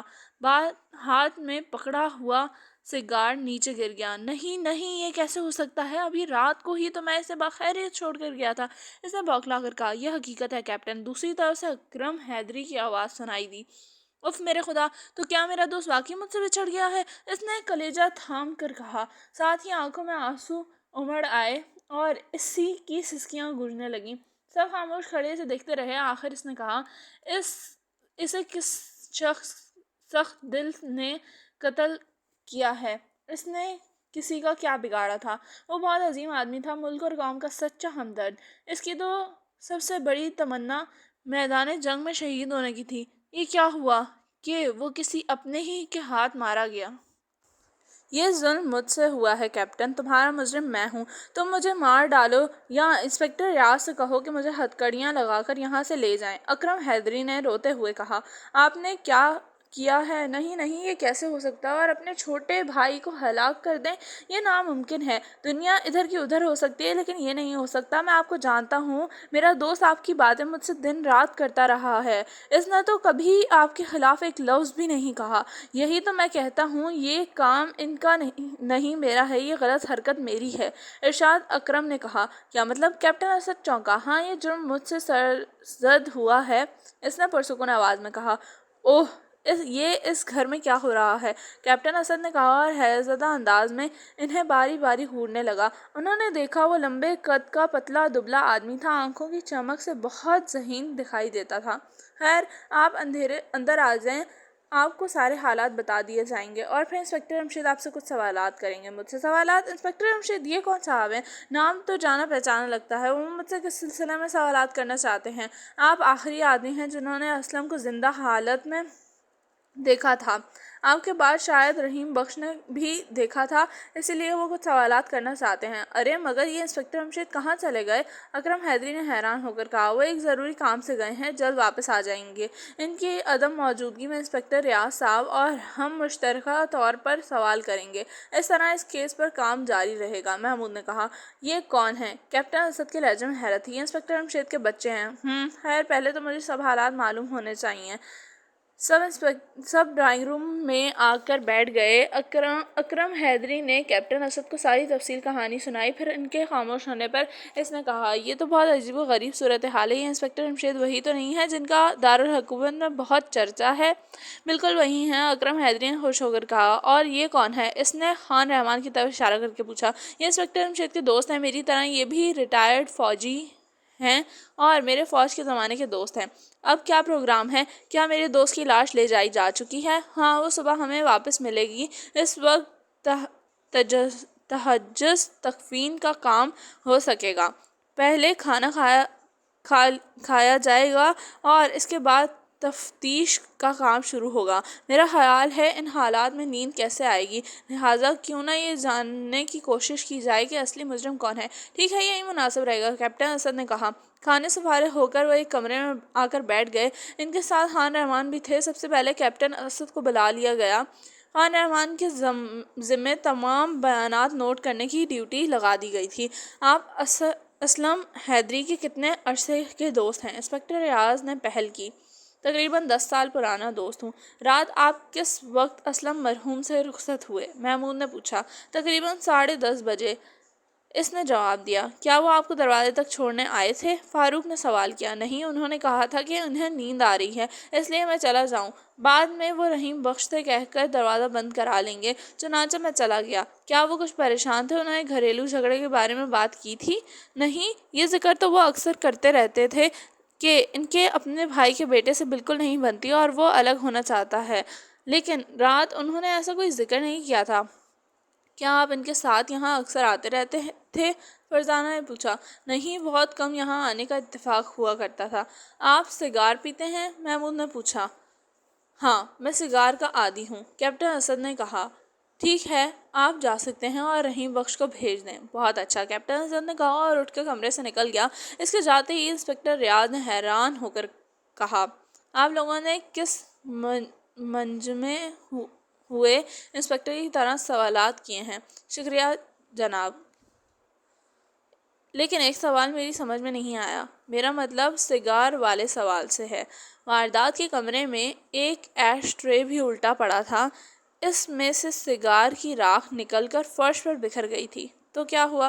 یہ تو سب جانتے ہیں کہ رات کیپٹن اسد اسلم حیدری کے پاس بیٹھے رہے تھے، انسپکٹر ریاض نے کہا۔ ہاں ٹھیک ہے، لیکن جب ہم یہی سوال اکرم حیدری اور ان کے بیٹے سے کریں گے اور ہمیں معلوم ہوگا کہ وہ سگار پیتے ہیں یا نہیں، تو اس سے یہ اندازہ لگا سکیں گے کہ کیپٹن اسد کے بعد بھی کوئی سگار پینے والا اسلم حیدری مرحوم کے کمرے میں آیا تھا یا نہیں۔ اسی وقت رحیم بخش اندر داخل ہوا۔ ان کی نظریں اس بوڑھے چہرے پر جم گئیں جہاں جو غم کے گہرے آثار نظر آ رہے تھے۔ بابا، تم اس گھر کے بہت پرانے ملازم ہو، کیا یہ سچ ہے کہ اسلم حیدری کا اکرام حیدری اور ان کے بیٹے ارشاد اکرم سے جائیداد کی تقسیم پر جھگڑا ہوتا رہتا تھا؟ انسپکٹر ریاض نے سوال کیا۔ جی ہاں، یہ بالکل سچ ہے۔ اسلم حیدری صاحب اپنا الگ گھر بنانا چاہتے تھے، جبکہ اکرم صاحب جائیداد کے حصے کرنے پر تیار نہیں تھے، کیونکہ ان کا خیال تھا کہ اس طرح سب کچھ ختم ہو جائے گا۔ اس نے بتایا۔ تم یہ بتاؤ کہ اکرم حیدری اپنے بھائی سے نفرت کرتے تھے یا محبت؟ فرزانہ نے پوچھا۔ اکرم حیدری کو اپنے بھائی سے بہت محبت تھی، اسی طرح اسلم حیدری کو بھی ان سے محبت تھی، لیکن اس کے باوجود دونوں آپس میں فیصلہ نہیں کرتے تھے۔ دوسری طرف ارشاد صاحب اپنے چاچا سے ضرور نفرت کرتے تھے، ان کا اکثر اپنے چاچا سے جھگڑا رہتا تھا۔ اوہ، ان کے منہ سے ایک ساتھ نکلا۔ اچھا، رات جب کیپٹن اسد چلے گئے تو تمہیں بیرونی دروازہ بند کرنے کے لیے اسلم حیدری صاحب نے کہا تھا یا نہیں؟ جی ہاں، انہوں نے گھنٹی بجا کر مجھے بلایا تھا اور دروازہ بند کرنے کی ہدایت کی تھی۔ اسی وقت وہ اپنی ڈائری لکھ رہے تھے، اس نے بتایا۔ اور اس وقت کتنے بجے ہوں گے؟ 10:30 کا ٹائم تھا، اس نے یاد کرنے کی کوشش کرتے ہوئے کہا۔ کیپٹن اسد بھی 10:30 کے قریب گئے تھے۔ اس کا مطلب یہ ہے کہ ان کے جانے کے فوراً بعد اسلم صاحب نے تمہیں بلا کر دروازہ بند کرنے کے لیے کہا تھا، اور اس کا صاف مطلب یہ بھی ہے کہ وہ 10:30 بجے تک زندہ سلامت تھے۔ وہ آخری آدمی جس نے انہیں زندہ دیکھا کیپٹن اسد نہیں، بابا رحیم بخش تم تھے، یا پھر قاتل تھا؟ کیا تم بتا سکتے ہو کہ ڈائری لکھتے وقت وہ پرسکون تھے یا پریشان؟ محمود نے سوال کیا۔ میں نے اس سے پہلے بھی کئی بار ڈائری لکھتے دیکھا ہے۔ ڈائری لکھنا انہیں بہت پسند تھا، لیکن رات وہ بہت پریشان دکھائی دیتے تھے، اس نے بتایا۔ کیپٹن اسد سے ان کی دوستی شاید بہت گہری تھی، تبھی وہ ہر مرتبہ ان کے ساتھ یہاں آتے رہتے تھے اور وہ ایک دن رہ کر اپنے گھر جاتے تھے، فاروق نے کہا۔ جی ہاں، دونوں میں گاڑی چھنٹی تھی، بلکہ وہ تو اس گھر کے ہر فرد کے ہی دوست ہیں، انہیں سبھی پسند کرتے ہیں۔ اچھا بتاؤ، تمہارے خیال میں اسلم حیدری صاحب کا اکرم حیدری اور ارشاد اکرم میں سے کون قاتل ہو سکتا ہے؟ میں یہی سمجھتا ہوں کہ یہ کام ارشاد صاحب کا ہے۔ اسلم حیدری سگار پیتے تھے؟ انسپکٹر ریاض نے پوچھا۔ جی نہیں، وہ اس قسم کی چیزوں سے شوق نہیں کرتے تھے، اس نے کہا۔ اب میں ایک بہت ضروری سوال پوچھنے لگا ہوں، تم اس سوال کا کسی سے ذکر نہیں کرو گے اور خوب سوچ کر جواب دو گے۔ کیا اسلم حیدری صاحب کے پاس کوئی کیمرہ بھی تھا؟ کیمرہ؟ جی نہیں، میں نے ان کے پاس کبھی کوئی کیمرہ نہیں دیکھا تھا۔ ٹھیک ہے، تم جا سکتے ہو، اور اب بیگم حیدری کو بھیج دو۔ جی اچھا، اس نے کہا اور چلا گیا۔ خان رحمان نے فوراً کہا، یہ کیمرہ کہاں سے ٹپک پڑا؟ جی ابھی تو نہیں ٹپکا، ہم ٹپکانے کی کوشش کر رہے ہیں، فاروق نے جلدی سے کہا۔ اگر اتفاق سے ایک سے زیادہ ٹپک پڑے تو گو ایک مجھے بھی دے دینا، خان رحمان نے مسکرا کر کہا، اور وہ بھی مسکرانے لگے۔ اتنے میں بیگم حیدری اندر داخل ہوئیں۔ ان کے بیٹھتے ہی محمود نے براہ راست سوال کیا، آپ کے خیال میں آپ کے شوہر اور بیٹے میں سے کون اسلم حیدری کو قتل کر سکتا ہے؟ میرا خاوند یہ کام کر سکتا ہے، بیٹا نہیں، اس نے فوراً جواب دیا۔ آپ یہ کیسے کہہ سکتی ہیں؟ اس طرح کہ اسلم میرے خاوند کی ہر وقت جائیداد تقسیم کے لیے تنگ کرتا رہتا تھا۔ جھگڑا تو آپ کے بیٹے اور اسلم صاحب میں بھی ہوا کرتا تھا، فرزانہ نے کہا۔ ہاں یہ ٹھیک ہے، لیکن ظاہر ہے کہ میرا بیٹا تو انہیں جائیداد نہیں دے سکتا تھا، اس نے کہا۔ اب جب کہ اسلم حیدری قتل ہو چکے ہیں تو آپ کے شوہر یا بیٹے میں سے ایک قتل کے الزام میں گرفتار ہونے والے ہیں، تو ساری جائیداد کے مالک دو آدمی رہ جائیں گے، یعنی آپ اور آپ کا بیٹا یا شوہر۔ اس طرح آپ کو بھی تو فائدہ پہنچتا ہے۔ ہاں پہنچتا ہے، لیکن میں اس میں کیا کر سکتی ہوں؟ اس نے لاپرواہی سے کہا۔ ٹھیک ہے، آپ جا سکتے ہیں اور اپنے بیٹے کو بھیج دیں، محمود نے کہا۔ وہ اٹھ کر چلی گئیں۔ ابھی تک ہم کسی نتیجے پر نہیں پہنچ سکے۔ اکرم حیدری اور ان کے بیٹے کے بیانات ہم پہلے بھی سن چکے ہیں، کیا اس کا مطلب یہ ہے کہ ہم اس کیس میں ناکام ہو جائیں گے؟ فاروق نے اس کے جانے کے بعد کہا۔ ابھی کچھ نہیں کہا سکتا، ڈائری کا نہ ملنا الجھن پیدا کر رہا ہے۔ قتل کا اقرار کرنے والے یہاں دونوں آدمی موجود ہیں۔ اسی صورت میں آخر کسی کو ڈائری چھپانے کی کیا ضرورت تھی؟ فرزانہ نے کہا، یہ تو سامنے کی بات ہے، ہو سکتا ہے ڈائری اصل قاتل کا نام بتاتی ہو اور ڈائری کسی ایسے آدمی نے چھپائی ہو جو قاتل کو بچانا چاہتا ہو۔ مثلاً قاتل کا نام ڈائری میں ارشاد اکرم لکھا ہو، لیکن بیگم حیدری نہیں چاہتی کہ ان کا بیٹا پھانسی کے پھندے پر چڑھے، لہٰذا ایسی صورت میں وہ اس کے علاوہ اور کر بھی کیا سکتی ہیں کہ ڈائری کو غائب کر دیں تاکہ ہم لوگ ٹمک ٹوٹیاں مارتے رہیں۔ تب تو ڈائری کو تلاش کرنا بہت ضروری ہے، فرزانہ بولی۔ اسی وقت انہوں نے قدموں کی آواز سنی۔ ارشاد اکرم اندر داخل ہوا، اس کے چہرے پر ناگواری کے اثرات تھے۔ کیا آپ یہ کارروائی صبح پر نہیں ٹال سکتے؟ اس نے آتے ہی کہا، ہاں ٹال سکتے ہیں، لیکن ہم نے سوچا ان حالات میں آپ کو کیا نیند آئے گی، کیوں نہ ہم اپنا کام مکمل کر لیں۔ اگر آپ اس وقت سوالات کے جوابات نہیں دینا چاہتے تو کوئی بات نہیں، آپ سے صبح ہو جائیں گے، انسپکٹر ریاض نے کہا۔ میں اپنے لیے نہیں، سب کے لیے کہہ رہا ہوں، پوچھیے کیا پوچھنا ہے، اس نے برا سا منہ بنا کر کہا۔ کیا واقعی آپ نے اپنے چچا کا خون کیا ہے؟ فاروق نے بھی جل کر سیدھا سوال کیا۔ ہاں، اس میں کوئی شک نہیں۔ آپ یہ بات کس طرح ثابت کر سکتے ہیں؟ محمود نے پوچھا۔ کیا میری انگلیوں کے نشانات اس پر نہیں ملے؟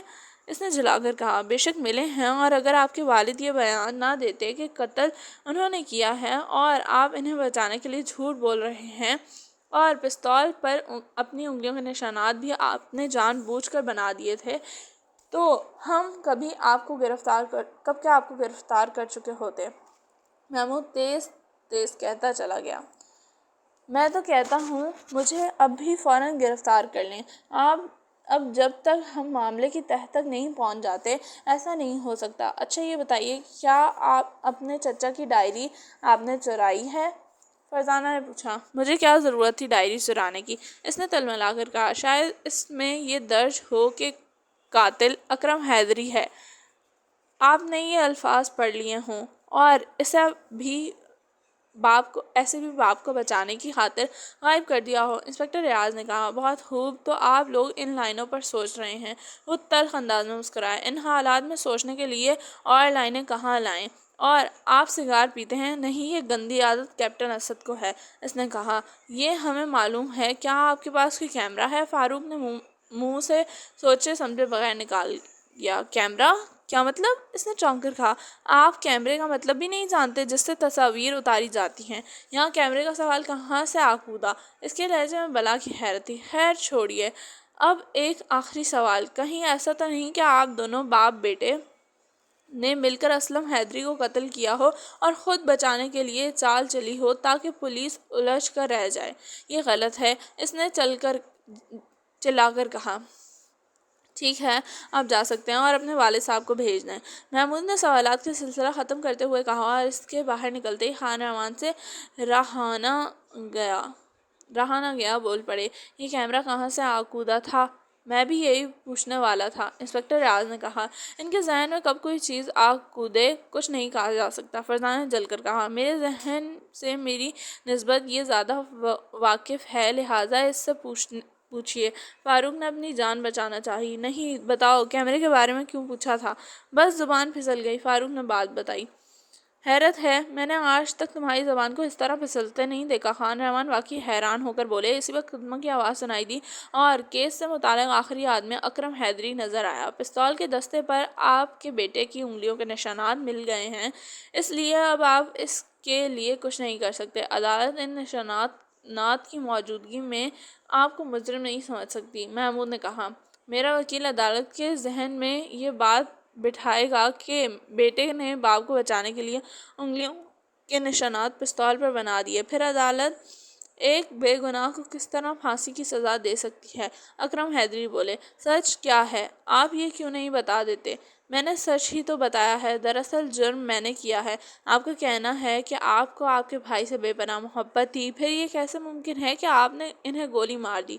فرزانہ نے سوال کیا۔ بے شک مجھے اپنے بھائی سے بے تحاشا محبت تھی، لیکن وہ جائیداد کا بٹوارا کرنے پر تل گیا تھا اور میں ایسا ہوتے نہیں دیکھ سکتا تھا، انہوں نے کہا۔ آخر اس میں کیا حرج تھا؟ اگر وہ اپنا حصہ لے کر الگ رہ لیتے، شاید ان کی ارشاد سے بالکل نہیں بنتی تھی، اس لیے وہ الگ ہونا چاہتے تھے۔ آپ کو تو ان سے بہت محبت تھی، آپ کو چاہیے تھا کہ ان کا مطالبہ مان لیتے، بس مجھ پر ضد سوار ہو گئی اور ضد کا جو انجام ہوا آپ کے سامنے ہے۔ ہمارے ذہنوں میں ایک بات آتی ہے، وہ یہ کہ آپ دونوں نے مل کر سوچے سمجھے منصوبے کے تحت اسلم حیدری کا قتل کیا اور اب پولیس کو الجھانے کے لیے یہ چکر چلا دیا۔ خان رحمان جانتے ہیں میں چکر باز آدمی نہیں ہوں، اکرم حیدری نے کہا۔ دیکھیے جناب، آپ دونوں میں سے کم از کم ایک تو ضرور ہمیں چکر دے رہا ہے، فاروق نے تیزی سے کہا۔ آپ کا خیال ہے کہ میرا بیٹا مجھے بچانے کی کوشش کر رہا ہے، لہٰذا یہ چکر وہ چلا رہا ہے۔ یہی وہ بھی کہتے ہیں، اس میں کیا کر سکتا ہوں؟ یہ پولیس کا کام ہے، اصل مجرم کو گرفتار کر لے۔ اچھی بات ہے، ہم اصل مجرم کو گرفتار ضرور کریں گے۔ آپ سگار پیتے ہیں؟ بالکل نہیں، اسلم حیدری سگار پیتے تھے؟ وہ بھی نہیں پیتے تھے؟ البتہ کیپٹن اسد سگار پینے کے عادی ہیں اور کثرت سے پیتے ہیں۔ کیوں؟ آپ نے یہ کیوں پوچھا؟ بس ایسے ہی۔ اپنے بھائی کی ڈائری آپ نے تو نہیں چرائی؟ کیا اس کی ڈائری گم گئی ہے؟ اکرم حیدری نے چونک کر کہا۔ انہوں نے غور سے اس کی طرف دیکھا کہ کہیں چونکنے کی ایکٹنگ تو نہیں کر رہے، لیکن کچھ اندازہ نہ لگا سکے۔ جی ہاں، قتل کی واردات سے تھوڑی دیر پہلے آپ کے ملازم رحیم بخش نے انہیں ڈائری لکھتے دیکھا تھا۔ کیپٹن اسد اس وقت اپنے گھر جانے کے لیے ان سے رخصت ہو چکے تھے۔ مجھے ڈائری کے بارے میں کچھ معلوم نہیں، انہوں نے کہا۔ خیر، اب ہم آپ سے ایک تعاون چاہتے ہیں، اور وہ یہ کہ ہم کمرے کی تلاشی لیں گے۔ آپ سب لوگوں کو ڈرائنگ روم میں جمع کر لیں۔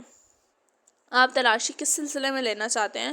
انہوں نے حیران ہو کر کہا۔ ڈائری کو تلاش کرنے کے سلسلے میں۔ مجھے کوئی اعتراض نہیں، کیونکہ ڈائری میں نے نہیں چرائی، انہوں نے کہا۔ اس کے ساتھ ہی ہم یہ چاہیں گے کہ کسی کو اس تلاشی کے بارے میں نہ بتایا جائے۔ یہ تو صرف اسی صورت میں ممکن ہے کہ سب لوگوں کو ڈرائنگ روم میں کسی بہانے سے جمع کیا جائے۔ تو پھر یہ آپ کہہ دیں کہ انسپکٹر ریاض یہ چاہتے ہیں کہ سب لوگ ڈرائنگ روم میں جمع ہو جائیں۔ ادھر وہ جمع ہوں گے، ادھر ہم چند منٹ میں تلاشی مکمل کر لیں گے، پھر آ کر سب کو جمع کرنے کی وجہ بتا دیں گے۔ اچھی بات ہے، میں ابھی انہیں جمع کرائے دیتا ہوں۔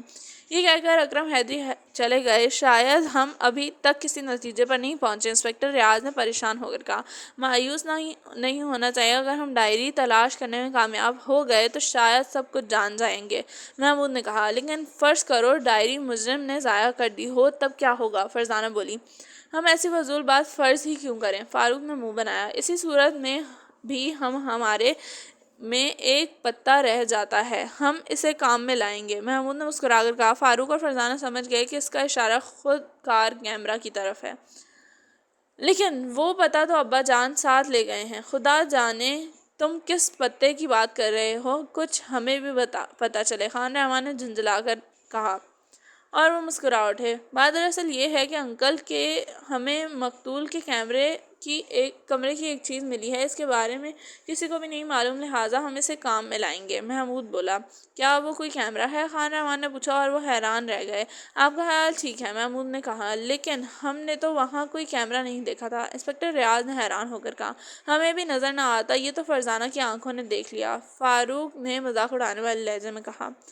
اچانک اکرم حیدری اندر داخل ہوئے اور یہ خبر سنائی کہ سب لوگ ڈرائنگ روم میں پہنچ چکے ہیں اور وہ تمام کمروں کی تلاشی لے سکتے ہیں۔ میں خود بھی ڈرائنگ روم میں جا رہا ہوں تاکہ تم لوگ میرے کمرے کی بھی تلاشی لے سکو۔ یہ کہتے ہوئے کمرے سے نکل گئے۔ ان کے جاتے ہی محمود نے کہا، ہم 5 ہیں اور 5 ہی کمروں کی تلاشی لینی ہے، اس طرح ہر کمرے میں ایک آدمی چلا جائے تو چند منٹ کی تلاشی کا کام ہو جائے گا، لہٰذا میں تو چلا ارشاد اکرم کی کمرے میں۔ تم نے اپنے ارشاد اکرم کا کمرہ اس لیے چنا ہے کہ تم اسے مجرم خیال کرتے ہو، چنانچہ میں اکرم حیدری صاحب کے کمرے میں جاؤں گی، فرزانہ جلدی سے بولی۔ رہ گیا میں غریب تو میں بیگم حیدری کے کمرے کا رخ کرتا ہوں، فاروق مسکرایا۔ اس کا مطلب یہ ہے کہ آپ لوگ مجھے رحیم بخش کے کمرے میں بھیجنا چاہتے ہیں؟ خیر یوں ہی صحیح، خان رحمان بولے۔ آخر میں بچا اور میرے ساتھ کیپٹن اسد، کیا اس کے کمرے کی تلاشی بھی لی جائے گی؟ ہاں، کیا خبر اس نے ڈائری چرا لی ہو، محمود نے کہا۔ بھلا وہ کیوں ڈائری چرانے لگا؟ خان رحمان بولے۔ ٹھیک ہے، اس کا کوئی امکان نہیں، لیکن تلاشی لینے میں کوئی حرج بھی نہیں۔ اچھا، سب لوگ تلاشی سے فارغ ہو کر یہاں واپس آئیں گے اور ڈرائنگ روم میں چلیں گے۔ محمود کے الفاظ کے ساتھ ہی وہ دبے پاؤں کمرے سے نکل گئے اور مختلف کمروں میں چلے گئے۔ محمود ارشاد اکرم کے کمرے میں داخل ہوا۔ اس نے جلدی جلدی کمرے کی تلاشی شروع کی۔ اسے یقین تھا ڈائری اگر ملے گی تو ارشاد اکرم کے کمرے سے۔ کسی الماری میں کوئی تالا لگا ہوا نہیں تھا۔ اس نے ہر الماری کی چیزوں کا غور سے جائزہ لیا، دیواروں پر لگی تصویریں پیچھے بھی دیکھا، سوٹ کیس اور تالا لگا ہوا بھی تھا۔ اس سے ایک مرتے ترتے تار کی مدد سے کھولا، اس میں بھی کپڑوں کے سوا کچھ نظر نہیں آیا۔ آخر مایوس ہو کر کمرے میں واپس جانے کی سوچ ہی رہا تھا کہ کپڑوں کی الماری پر نظر پڑی۔ اس نے جلدی جلدی الماری میں ٹنگے کپڑوں کی جیبوں کو ٹٹولنا شروع کیا۔ تمام جیبیں خالی ملیں، لیکن الماری کے نیچے لکڑی کا ایک تختہ کسی قدر کھنکھا ہوا۔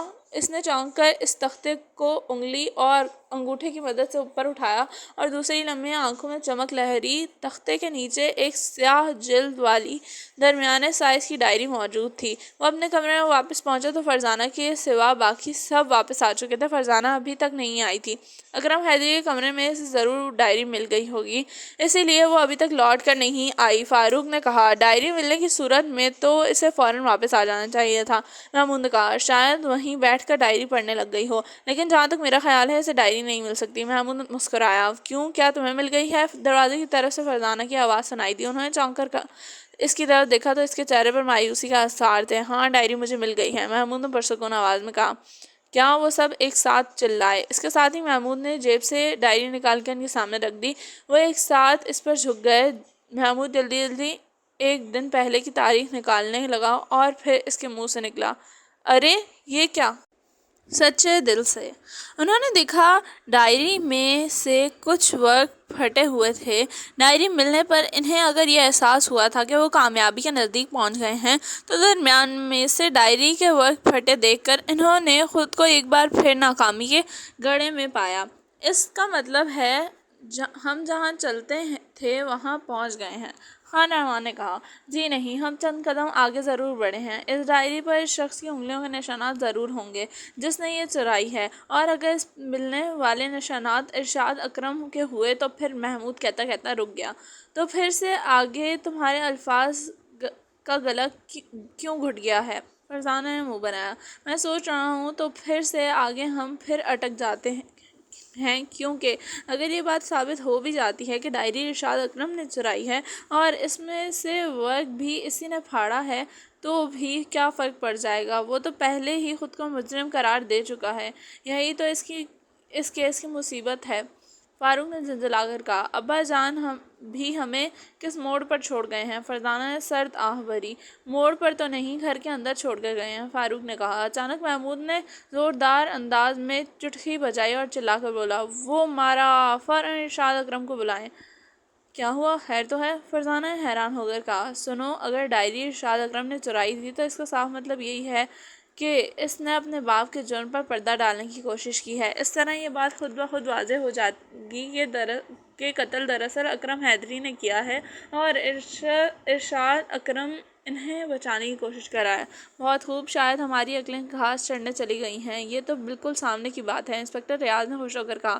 بعض اوقات سامنے کی بات بھی ذہنوں سے اوجھل ہو جاتی ہے، فرزانہ بولی۔ انسپکٹر ریاض نے کمرے کے دروازے پر کھڑے کانسٹیبل سے ارشاد اکرم کو بلانے کے لیے کہا۔ جلد ہی ارشاد اکرم پھر ان کے سامنے موجود تھا۔ ہم نے آپ سب کو ڈرائنگ روم میں پہنچا کر تمام کمروں کی تلاشی لی تھی۔ آپ کے کمرے کے کپڑوں کی الماری میں سے یہ ڈائری ملی ہے۔ اس کے درمیان میں چند ورق پھاڑ ڈالے گئے ہیں۔ آپ اس سلسلے میں کیا کہتے ہیں؟ یہ ڈائری کس کی ہے؟ ارشاد اکرم نے حیران ہو کر کہا، آپ کے چاچا اسلم حیدری کی۔ انسپکٹر ریاض نے بتایا۔ اوہ، مجھے بالکل معلوم نہیں تھا کہ یہ وہاں کس طرح پہنچی، اس نے کہا۔ اور اگر اس پر آپ کی انگلیوں کے نشانات مل گئے تو؟ انسپکٹر ریاض نے سوالیہ نظروں سے اسے گھورا۔ تو کیا ہو جائے گا؟ میں تو پہلے ہی خود کو مجرم قرار دے چکا ہوں، اس نے لاپرواہی سے کہا۔ اگر ڈائری سے آپ کی انگلیوں کے نشانات مل گئے تو جانتے ہیں کیا ہوگا؟ محمود نے کہا۔ کیا ہوگا؟ یہی کہ مجھے گرفتار کر لیا جائے گا، اس نے کہا۔ نہیں، آپ کے والد کو گرفتار کر لیا جائے گا۔ کیا مطلب؟ یہ کس قانون کے تحت؟ اس نے بوکھلا کر کہا۔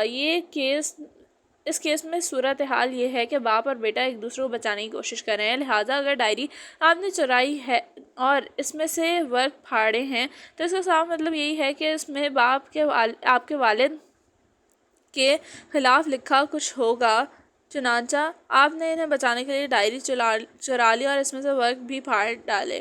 لیکن میں ڈائری اپنے کمرے میں کیوں چھپاتا؟ ارشاد اکرم نے اعتراض کیا۔ ڈائری کپڑوں کی الماری میں ایک تختے کے نیچے چھپی ہوئی تھی، شاید آپ نے سوچا ہوگا کہ وہاں تک کوئی پہنچے گا نہیں۔ محمود نے جواب دیا، اس میں کچھ ورق پھاڑنے کی کیا ضرورت تھی، ساری ڈائری کو بھی تو ضائع کر سکتا تھا۔ ارشاد اکرم بولا، آپ کو ایسا کرنے کی مہلت ہی نہیں ملی ہوگی، چند کاغذات کا ضائع کرنا آسان ہے اگر ڈائری کا مشکل۔ فاروق نے کہا، چلیے میں کہتا ہوں کہ… وہ کہتے کہتے رک گئے، گہری سوچ میں گم ہو گیا۔ دراصل وہ بری طرح پھنس گیا تھا۔ اگر وہ یہ کہتا کہ ڈائری اس نے نہیں چرائی تو اس کا مطلب یہ تھا کہ یہ کام اس کے والد نے کیا ہے، اس صورت میں قتل کا جرم خود اس پر ثابت ہو جاتا۔ دوسری طرف اگر وہ یہ کہتا کہ ڈائری اس نے چرائی ہے تو باپ پھنستا، اور یہ اس کیس میں ایسا موڑ تھا جو پہلے دیکھنے میں نہیں آیا تھا۔ ارشاد صاحب، آپ رک کیوں گئے؟ اگر آپ اب تک سچ بولتے رہے تو ڈائری کے بارے میں بھی سچ کیوں نہیں بتا دیتے؟ ٹھیک ہے، میں سچ بولوں گا، ڈائری میں نے نہیں چرائی تھی، نہ ہی اس میں سے ورق پھاڑے تھے، اور نہ اپنے کمرے میں چھپائی تھی۔ اس نے مضبوط لہجے میں کہا، اس کا مطلب ہے کہ آپ کے والد نے چرائی تھی۔ خیر یہ بات تو انگلیوں کے نشانات سے ثابت ہو ہی جائے گی، تاہم ہم اس سے پہلے ہی آپ کے والد کو بلا کر معلوم کر لیتے ہیں، آپ بھی ٹھہریں۔ محمود کہتا چلا گیا۔ پھر اس نے انسپکٹر ریاض کو اشارہ کیا اور وہ دروازے پر کھڑے کانسٹیبل کو ہدایت دینے لگا۔ اسی وقت انہوں نے ارشاد اکرم کے چہرے پر پہلی بار بوکھلاہٹ کے آثار دیکھے۔ کمرے میں گہری خاموشی طاری ہو چکی تھی۔ ہر کوئی سوچ رہا تھا کہ دیکھیں یہ اونٹ کس اوڑ بیٹھا ہے۔ آخر اکرم حیدری اندر داخل ہوتے ہوئے بولے، آپ تو ڈرائنگ روم میں آ رہے تھے، ذرا ایک معاملہ اٹک گیا، اب آپ کے جواب کے بغیر آگے نہیں بڑھے گا۔ بات یہ ہے کہ ہمیں تلاشی کے دوران ارشاد صاحب کے کمرے سے اسلم حیدری کی ڈائری مل گئی ہے، لیکن اس میں چند ورق پھاڑ لیے گئے ہیں۔ آپ اس کے بارے میں کیا کہتے ہیں؟ کیا وہ ڈائری ان کے کمرے میں آپ نے چھپائی تھی؟ اسلم کی ڈائری؟ پھٹے ہوئے ورق؟ اوہ! ان کے منہ سے نکلا اور وہ بھی گہری سوچ میں گم ہو گئے۔ پھر اچانک انہوں نے کہا، ارشاد نے کیا بتایا ہے؟ آپ اپنا جواب بتائیں۔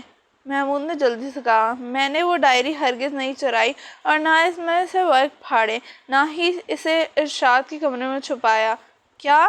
ان سب کے منہ سے ایک ساتھ حیرت زدہ لہجے میں نکلا، کیونکہ ان کے خیال میں یہ ایک عجیب ترین بات تھی۔ دوسری طرف ارشاد اکرم کا رنگ اڑ گیا۔ کیا ہوا؟ آپ لوگ میری بات سن کے حیران کیوں رہ گئے؟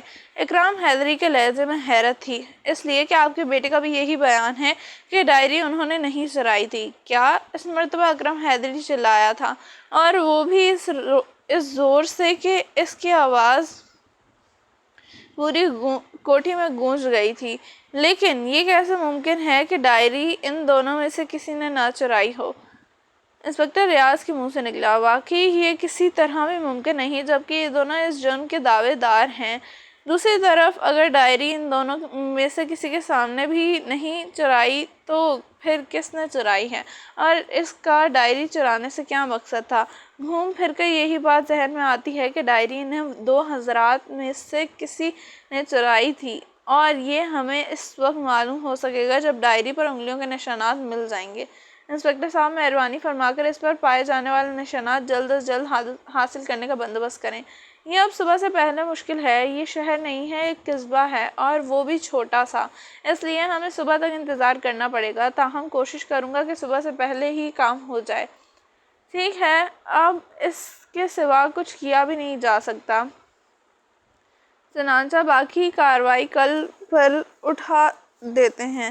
آپ سب لوگ اپنے اپنے کمرے میں آرام کر سکتے ہیں۔ اب لاش کے کفن دفن کے بعد ہی ہم آگے قدم بڑھائیں گے۔ ویسے مجھے یقین ہے کہ اب یہ کیس بہت جلد حل ہونے والا ہے، اصل مجرم گرفتار ہونے والا ہے، اور ہماری الجھنیں دور ہونے والی ہیں۔ خان رحمان نے کہا، ہمیں انکل کی تجویز منظور ہے، محمود، فاروق اور فرزانہ نے ایک ساتھ کہا، اور سب لوگ اپنے اپنے کمرے میں جانے کے لیے اٹھ کھڑے ہوئے۔ صرف وہی وہاں رہ گئے تھے۔ کیا تم لوگ کسی نتیجے پر پہنچ چکے ہو؟ خان رحمان نے گھر کے سب افراد کے جانے کے بعد کہا، ابھی تک نہیں، ڈائری پر سے اکرم حیدری یا ان کے بیٹے کی انگلیوں کے نشانات ملنے کے بعد ہی ہمارے سامنے وہ مسئلے ہیں، اور ان میں سے ایک مسئلہ ان حروف کا ہے جو مرتے وقت اسلم حیدری نے خود سے لکھے تھے۔ آپ لوگوں کو یاد ہوگا کہ وہ الف غین ر تھے۔ محمود نے کہا۔ جہاں تک میرا خیال تھا الف سے قتل کا نام شروع ہوتا ہے۔ انسپکٹر ریاض بولا۔ یہی تو مصیبت ہے سر، سب کا نام الف سے ہی شروع ہو رہا ہے، صرف رحیم بخش اور بیگم حیدری کے سوا۔ فرزانہ بولی۔ تاہم اب شک کی زد میں ارشاد اکرم زیادہ آ گیا ہے، کیونکہ ڈائری بھی اس کے کمرے سے ملی ہے اور پستول پر بھی اسی کی انگلیوں کے نشانات پائے گئے تھے۔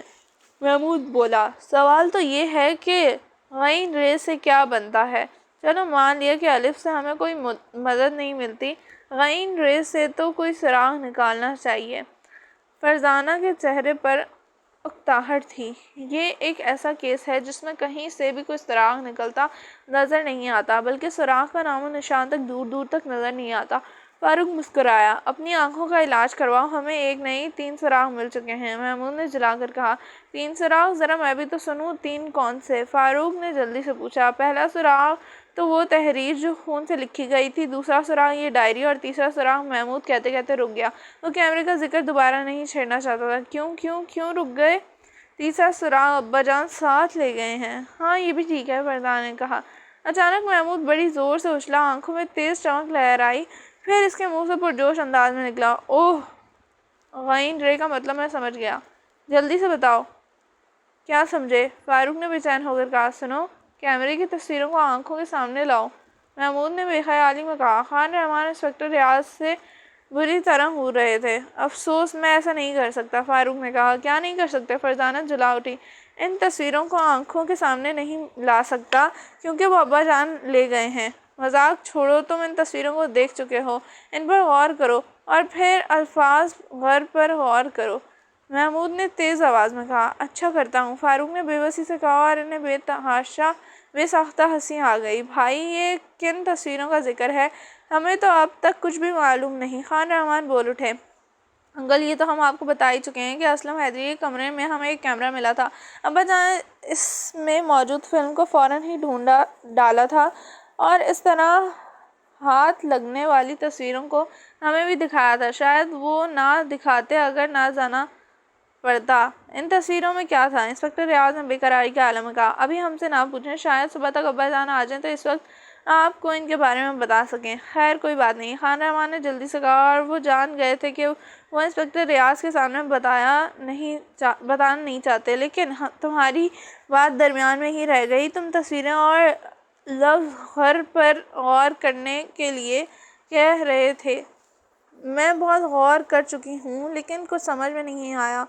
اگر سچے دل سے غور کرو تو وہ بات تمہارے ذہن میں ضرور آ جائے گی جو میں سمجھ چکا ہوں۔ محمود نے پراسرار انداز میں کہا۔ بہت اچھا، میں سچے دل سے وعدہ کرتا ہوں کہ سچے دل سے غور کروں گا، فاروق نے کہا، اور وہ مسکرانے لگا۔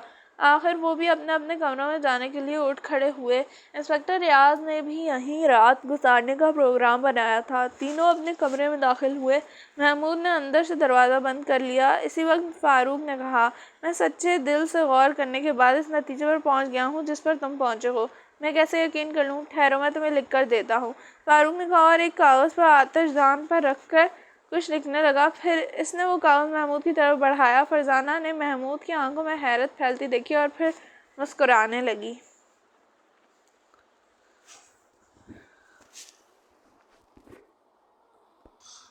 دوسرا جھوٹ۔ فرزانہ، تمہاری مسکراہٹ پر حیرت ہے، میں اور فاروق تم سے پہلے ایک زوردار نتیجے پر پہنچ چکے تھے اور تم مسکرا رہی ہو۔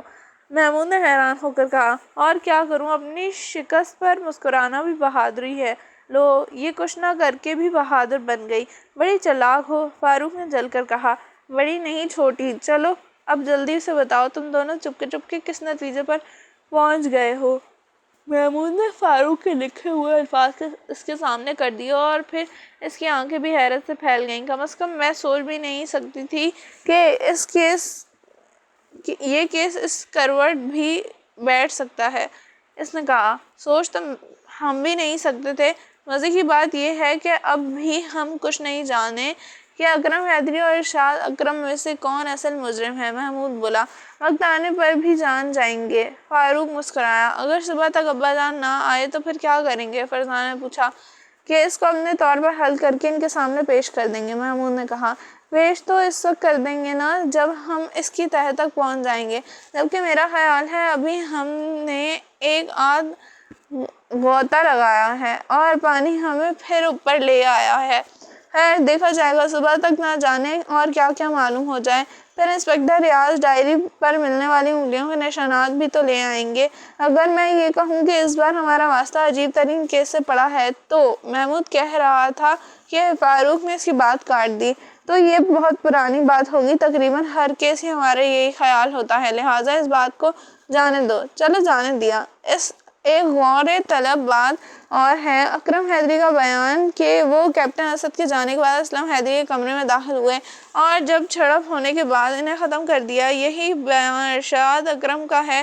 اس کا کہنا بھی ہے کہ کیپٹن اسد کے جانے کے بعد ہی وہ اسلم حیدری کے کمرے میں گیا اور اپنے چاچا سے جھگڑا ہونے کے نتیجے میں اسے شوٹ کر دیا۔ سوال یہ ہے کہ اگر یہ اتفاق کے ہاتھ تو اکرم حیدری یا ارشاد اکرم پستول کیوں ساتھ لے گئے تھے؟ محمود کہتا چلا گیا، اور یہی بات ثابت کرنی ہے کہ یہ قتل دونوں کی ملی بھگت کے نتیجے میں ہوا ہے، اس لیے دونوں ایک دوسرے کو بچانے کا ڈھونگ رچا رہے ہیں۔ دراصل دونوں اسلم حیدری سے تنگ آ گئے تھے۔ انہوں نے جان لیا تھا کہ اگر اسے ختم نہ کیا تو وہ جائیداد تقسیم کر کے رہے گا۔ یہی وجہ ہے کہ ڈائری کے سلسلے میں ہمارے سوال کا جواب دیتے ہوئے دونوں ہچکچائے تھے، اور مزے کی بات یہ ہے کہ دونوں نے اس بات سے انکار کر دیا تھا کہ ڈائری انہوں نے چرائی ہے۔ ظاہر ہے یہ نہیں ہو سکتا کہ ڈائری بھی دونوں نے باقاعدہ سوچ سمجھ کر چرائی ہو۔ ان کے پاس اپنا کام کرنے کے لیے کافی وقت تھا، اور اب تو میں بھی یہ کہہ سکتا ہوں کہ اس قتل کا منصوبہ بہت پہلے سے تیار کر لیا گیا تھا۔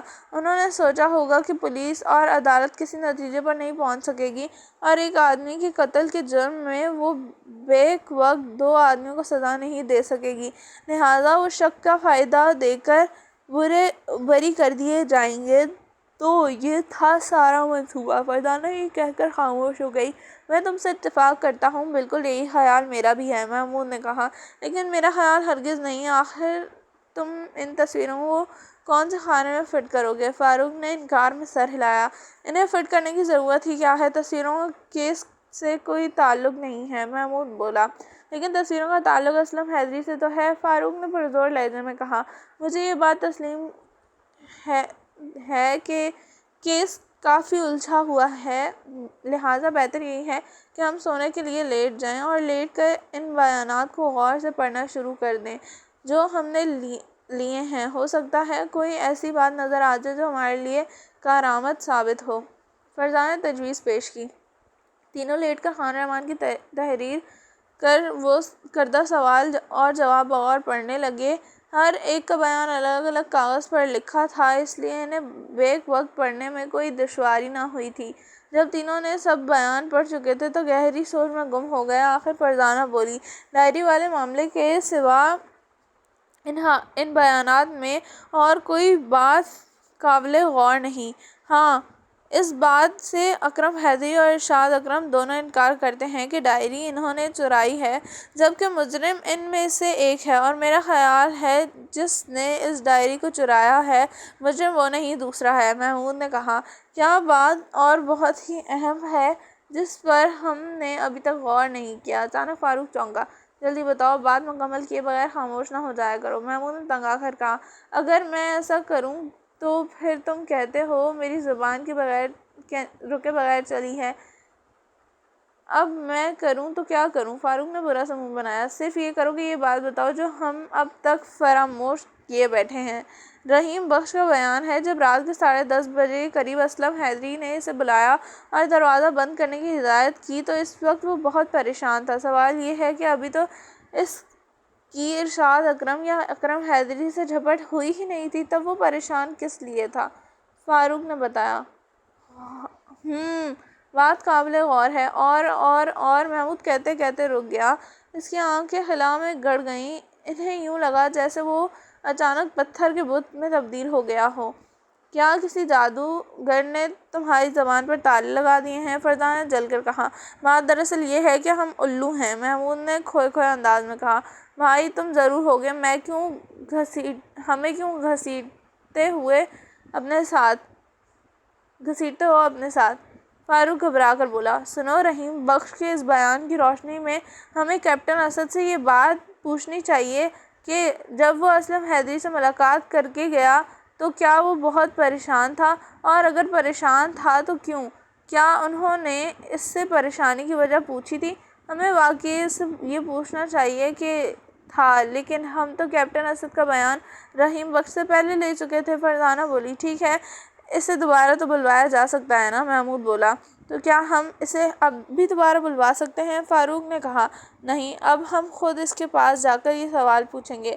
یہ اچھا نہیں لگے گا کہ اسے یہاں آنے کے لیے کہلوائیں۔ فرزانہ نے تجویز پیش کی۔ ٹھیک ہے، چلو سونے سے پہلے یہ بھی کام کر لیتے ہیں۔ تینوں اپنے کمرے سے باہر نکلے اور کیپٹن اسد کے کمرے کے دروازے پر پہنچے۔ دروازہ اندر سے بند تھا۔ محمود نے آہستہ سے دستک دی۔ چند سیکنڈ کے بعد دروازہ کھلا اور کیپٹن اسد انہیں وہاں کھڑے دیکھ کر چونک اٹھا۔ اوہ، آپ خیریت تو ہے؟ اس کے منہ سے نکلا۔ جی ہاں، بالکل خیریت ہے۔ بات دراصل یہ ہے کہ ہم آپ سے ایک ضروری بات اور پوچھنا چاہتے ہیں۔ ضرور پوچھیے، اندر آ جائیں، اس نے ایک طرف ہٹتے ہوئے کہا۔ تینوں اندر داخل ہو گئے اور کرسیوں میں بیٹھ گئے۔ کیپٹن اسد ان کے سامنے بیٹھ گیا۔ میز پر ایش ٹرے موجود تھا جس میں سگار کی راکھ بھری ہوئی تھی۔ آپ شاید سگار بہت پیتے ہیں، محمود بول اٹھا۔ کیا آپ یہی پوچھنے آئے ہیں؟ اس کے لہجے میں حیرت تھی۔ نہیں، یہ بات تو نہیں، میں نے تو اس ایش ٹرے میں راکھ کی مقدار دیکھ کر کہی ہے۔ جب میں غمگین یا پریشان ہوتا ہوں تو بے تحاشا سگار پیتا ہوں، یہ میری عادت ہے۔ ہم آپ سے صرف یہ معلوم کرنے آئے ہیں کہ رات کے 10:30 بجے کے قریب جب اسلم حیدری کے آپ سے رخصت ہوئے تھے تو کیا وہ کچھ پریشان لگے تھے؟ نہیں تو، وہ تو بالکل ہوش اور مطمئن تھے، مجھ سے ہنس کر باتیں کر رہے تھے۔ میں تقریباً 1 گھنٹے تک ان کے کمرے میں رہا۔ بہت خوب، بس ہم یہی معلوم کرنے آئے تھے۔ یہ کہہ کر محمود اٹھ کھڑا ہوا۔ اس کے ساتھ دونوں بھی اٹھے۔ ارے بس اتنی سی بات؟ میں سمجھا شاید کوئی خاص بات معلوم کرنا تھی، اس نے حیران ہو کر کہا۔ بعض معمولی باتیں بھی بہت خاص ثابت ہوتی ہیں، فرزانہ نے جلدی سے کہا۔ وہ چلتے ہوئے دروازے کے نزدیک پہنچ گئے۔ کیپٹن اسد اپنی جگہ سے اٹھا تھا اور انہیں چلتے ہوئے دیکھتا رہا۔ اچانک فاروق مڑا اور بولا، کیا آپ کے دوست اسلم حیدری کے پاس کوئی کیمرہ بھی تھا؟ اس کا سوال سن کر محمود اور فرزانہ بھی کیپٹن اسد کی طرف مڑے۔ کیمرہ؟ وہ چونکا۔ کچھ کہا نہیں جا سکتا، میں نے تو اس کے پاس کبھی کوئی کیمرہ نہیں دیکھا۔ ہمارا مطلب ہے ایک خودکار کیمرے سے ہے، محمود نے کہا۔ خودکار کیمرہ؟ اس مرتبہ اس نے حیران ہو کر پوچھا۔ جی ہاں۔ نہیں، میں نے اس کے پاس کبھی کوئی کیمرہ نہیں دیکھا، اس نے کہا۔ بہت بہت شکریہ۔ اور تینوں کمرے سے نکل گئے۔ برآمدے میں چلتے ہوئے بھی انہوں نے دروازہ بند ہونے کی آواز نہیں سنی۔ شاید کیپٹن اسد اٹھا نہیں تھا۔ عجیب بات ہے، رحیم بخش کا کہنا ہے کہ اسلم حیدری بہت پریشان تھا اور یہ کہتا ہے وہ بہت خوش تھا۔ یہ کیسے ہو سکتا ہے؟ ہمیں ایک بار پھر رحیم بخش کو بھی ٹٹولنا چاہیے اور زور دے کر یہ بات پوچھنی چاہیے۔ ٹھیک ہے، چلو چلتے ہیں۔ تینوں رحیم بخش کے کمرے میں پہنچے۔ دستک کے جواب میں فوراً ہی دروازہ کھلا۔ ارے آپ لوگ، انہوں نے رحیم بخش کی آواز سنی۔ ہاں بابا، ہمیں ایک بات۔ محمود کہتے کہتے رک گیا۔ اس کی نظر کمرے میں رکھی میز پر پڑی، اس کے ایک سرے پر ایک سلگتا ہوا سگار رکھا تھا، اس کا دھواں لہریں لیتا ہوا اوپر اٹھ رہا تھا۔ بابا تم سگار پیتے ہو؟ کبھی کبھی پی لیتا ہوں، کیپٹن صاحب دے دیتے ہیں، اس نے جھپ کر کہا۔ اس کا مطلب ہے خود خرید کر نہیں پیتے؟ فرزانہ نے پوچھا۔ نہیں، مجھ سے اتنی ہمت کہاں۔ کیا وہ اکثر تمہیں سگار دے دیتے ہیں؟ ہاں، جب بھی آتے ہیں 5-7 سگار تو ضرور دے ہی دیتے ہیں۔ اچھا بابا، یہ بات ہے کہ تم نے بتایا تھا کہ جب تمہاری اسد حیدری کا دروازہ بند کرنے کے لیے بلایا تھا تو وہ تمہیں بہت پریشان نظر آ رہے تھے۔ ہاں، میں نے یہ بتایا تھا۔ کیا وہ بہت ہی زیادہ پریشان تھے؟ بہت زیادہ سے بھی کچھ زیادہ۔ میں اپنی زندگی میں انہیں اس قدر پریشان کبھی نہیں دیکھا، اس نے کہا۔ اوہ، تینوں کا منہ سے ایک ساتھ نکلا۔ کیا تم یہ بات پورے یقین سے کہہ سکتے ہو؟ فاروق نے کہا۔ جی ہاں، اس میں کوئی شک نہیں، اس نے کہا۔ بہت بہت شکریہ، محمود نے کہا، اور تینوں باہر نکل گئے۔ کیپٹن اسد اس وقت تک 2 جھوٹ پکڑے جا چکے ہیں۔ باہر نکلنے کے بعد فرزانہ بولی۔ دوسرا جھوٹ کون سا؟ فاروق چونکا۔ شاید تم اس کے اور دوسرے بیانات کو غور سے نہیں پڑھا۔ اس کا کہنا تھا یہاں وہ اکثر آتا رہتا ہے، بلکہ بہت کم آیا ہے، جبکہ دوسرے لوگوں کا یہ کہنا ہے کہ وہ اکثر آتا رہتا ہے۔ آخر کیپٹن اسد کو یہ جھوٹ بولنے کی کیا ضرورت تھی؟ کیا وہ بھی اکرم حیدری اور ارشاد اکرم میں سے کسی کو بچانا چاہتا ہے؟ غور کرنا پڑے گا۔ کیمرے کے ذکر پر بھی وہ چونکا تھا اور شاید اسے یہ بات معلوم تھی کہ اسلم حیدری کے پاس ایک کیمرہ تھا، لیکن اس نے لا علمی کا اظہار کیا۔ اس طرح تو اس کا تیسرا جھوٹ ہو گیا۔ فاروق مسکرایا۔ اس بارے میں ہم یقین سے نہیں کہہ سکتے، ہو سکتا ہے اس کیمرے کے بارے میں کچھ بھی معلوم نہ ہو۔ یہ بھی ہو سکتا ہے وہ اپنے مرحوم دوست کا کچھ راز چھپانے کے لیے جھوٹ بول رہا ہو۔ محمود نے خیال ظاہر کیا۔ ہاں، اس کا امکان ہے۔ اچھے دوست مرنے والے دوست کا بھی پردہ رکھنے کی کوشش کرتے ہیں، فرزانہ نے تائید کی۔ وہ اپنے کمرے میں داخل ہوئے تو بری طرح اچھلے۔ اس وقت رات کے 11 بج رہے تھے۔ جس وقت سے وہ یہاں آئے تھے کیس میں الجھے رہے، انہیں وقت کا احساس بھی نہیں رہ گیا تھا۔ اب وہ کمرے میں داخل ہوئے تو کلاک کا گھنٹہ بج رہا تھا، لیکن وہ اس کے بجنے پر نہیں اچھلے تھے۔ بات دراصل یہ تھی کہ ان کے کمرے میں کوئی موجود تھا۔ انگوٹھے کا نشان۔ اس کا ہاتھ میں ایک سلگتا ہوا سگار تھا۔ ہاتھ میز پر نکا ہوا تھا۔ اس سراغ کا نیلا دھواں اوپر اٹھ رہا تھا، اس کی لہریں لیتے ہوئے دھوئیں کے نیچے سے۔ اس کا چہرہ اگرچہ کسی قدر چھپ گیا تھا، لیکن انہوں نے فوراً جان لیا کہ وہ کیپٹن اسد تھا۔ اس کی موجودگی ان کے لیے حیران کن تھی۔ ابھی تو وہ اس سے ملاقات کر کے آئے تھے۔ اگر اسے کچھ کہنا تھا تو وہیں اسی وقت بھی کہہ سکتا تھا۔ انہیں اندر داخل ہوتا دیکھ کر وہ سیدھا ہو کر بیٹھ گیا۔ بغیر اجازت آپ لوگوں کے کمرے میں چلے آنے کی معافی چاہتا ہوں۔ دراصل میں یہ سمجھنا چاہتا تھا کہ میرے کمرے سے آپ سیدھے یہیں آئے ہوں گے، اس لیے میں یہاں آیا اور اندر آ گیا، لیکن آپ لوگ یہاں موجود نہیں تھے، بس یہیں بیٹھ گیا۔ اس نے وضاحت کی۔ کوئی بات نہیں، فرمائیے آپ کیا کہنا چاہتے ہیں؟ محمود نے مسکرا کر کہا۔ آپ کے کمرے سے نکل آنے کے بعد اچانک مجھے یاد آیا کہ ایک بار میں نے اسلم حیدری کے پاس ایک کیمرہ دیکھا تھا، اور مزے کی بات یہ ہے کہ کیمرہ خود کار تھا۔ اس کے پاس ایسا کیمرہ دیکھ کر مجھے حیرت ہوئی تھی، اور میں نے اس بارے میں پوچھا بھی تھا تو اس نے ہنس کر یہ کہہ دیا تھا کہ اپنا اپنا شوق ہے۔ بہت خوب، یہ کب کی بات ہے؟ فرزانہ نے پوچھا۔ تقریباً 2 سال پرانی، تبھی تو مجھے یاد نہیں رہا۔ یہ بات ہے تو کیمرے کے بارے میں کوئی واضح جواب نہیں دیا تھا؟ فرزانہ نے پوچھا۔ نہیں، میں نے بھی زیادہ خرید کر نہیں کی تھی، کیونکہ یہ کوئی ایسی چیز نہیں تھی جو مجھے الجھن میں مبتلا کر دیتی، لیکن ابھی تھوڑی دیر پہلے جب آپ نے کیمرے کے بارے میں پوچھا تھا تو مجھے یہ بات یاد نہ رہی اور میں نے کہہ دیا کہ ان کے پاس کوئی کیمرہ نہیں تھا۔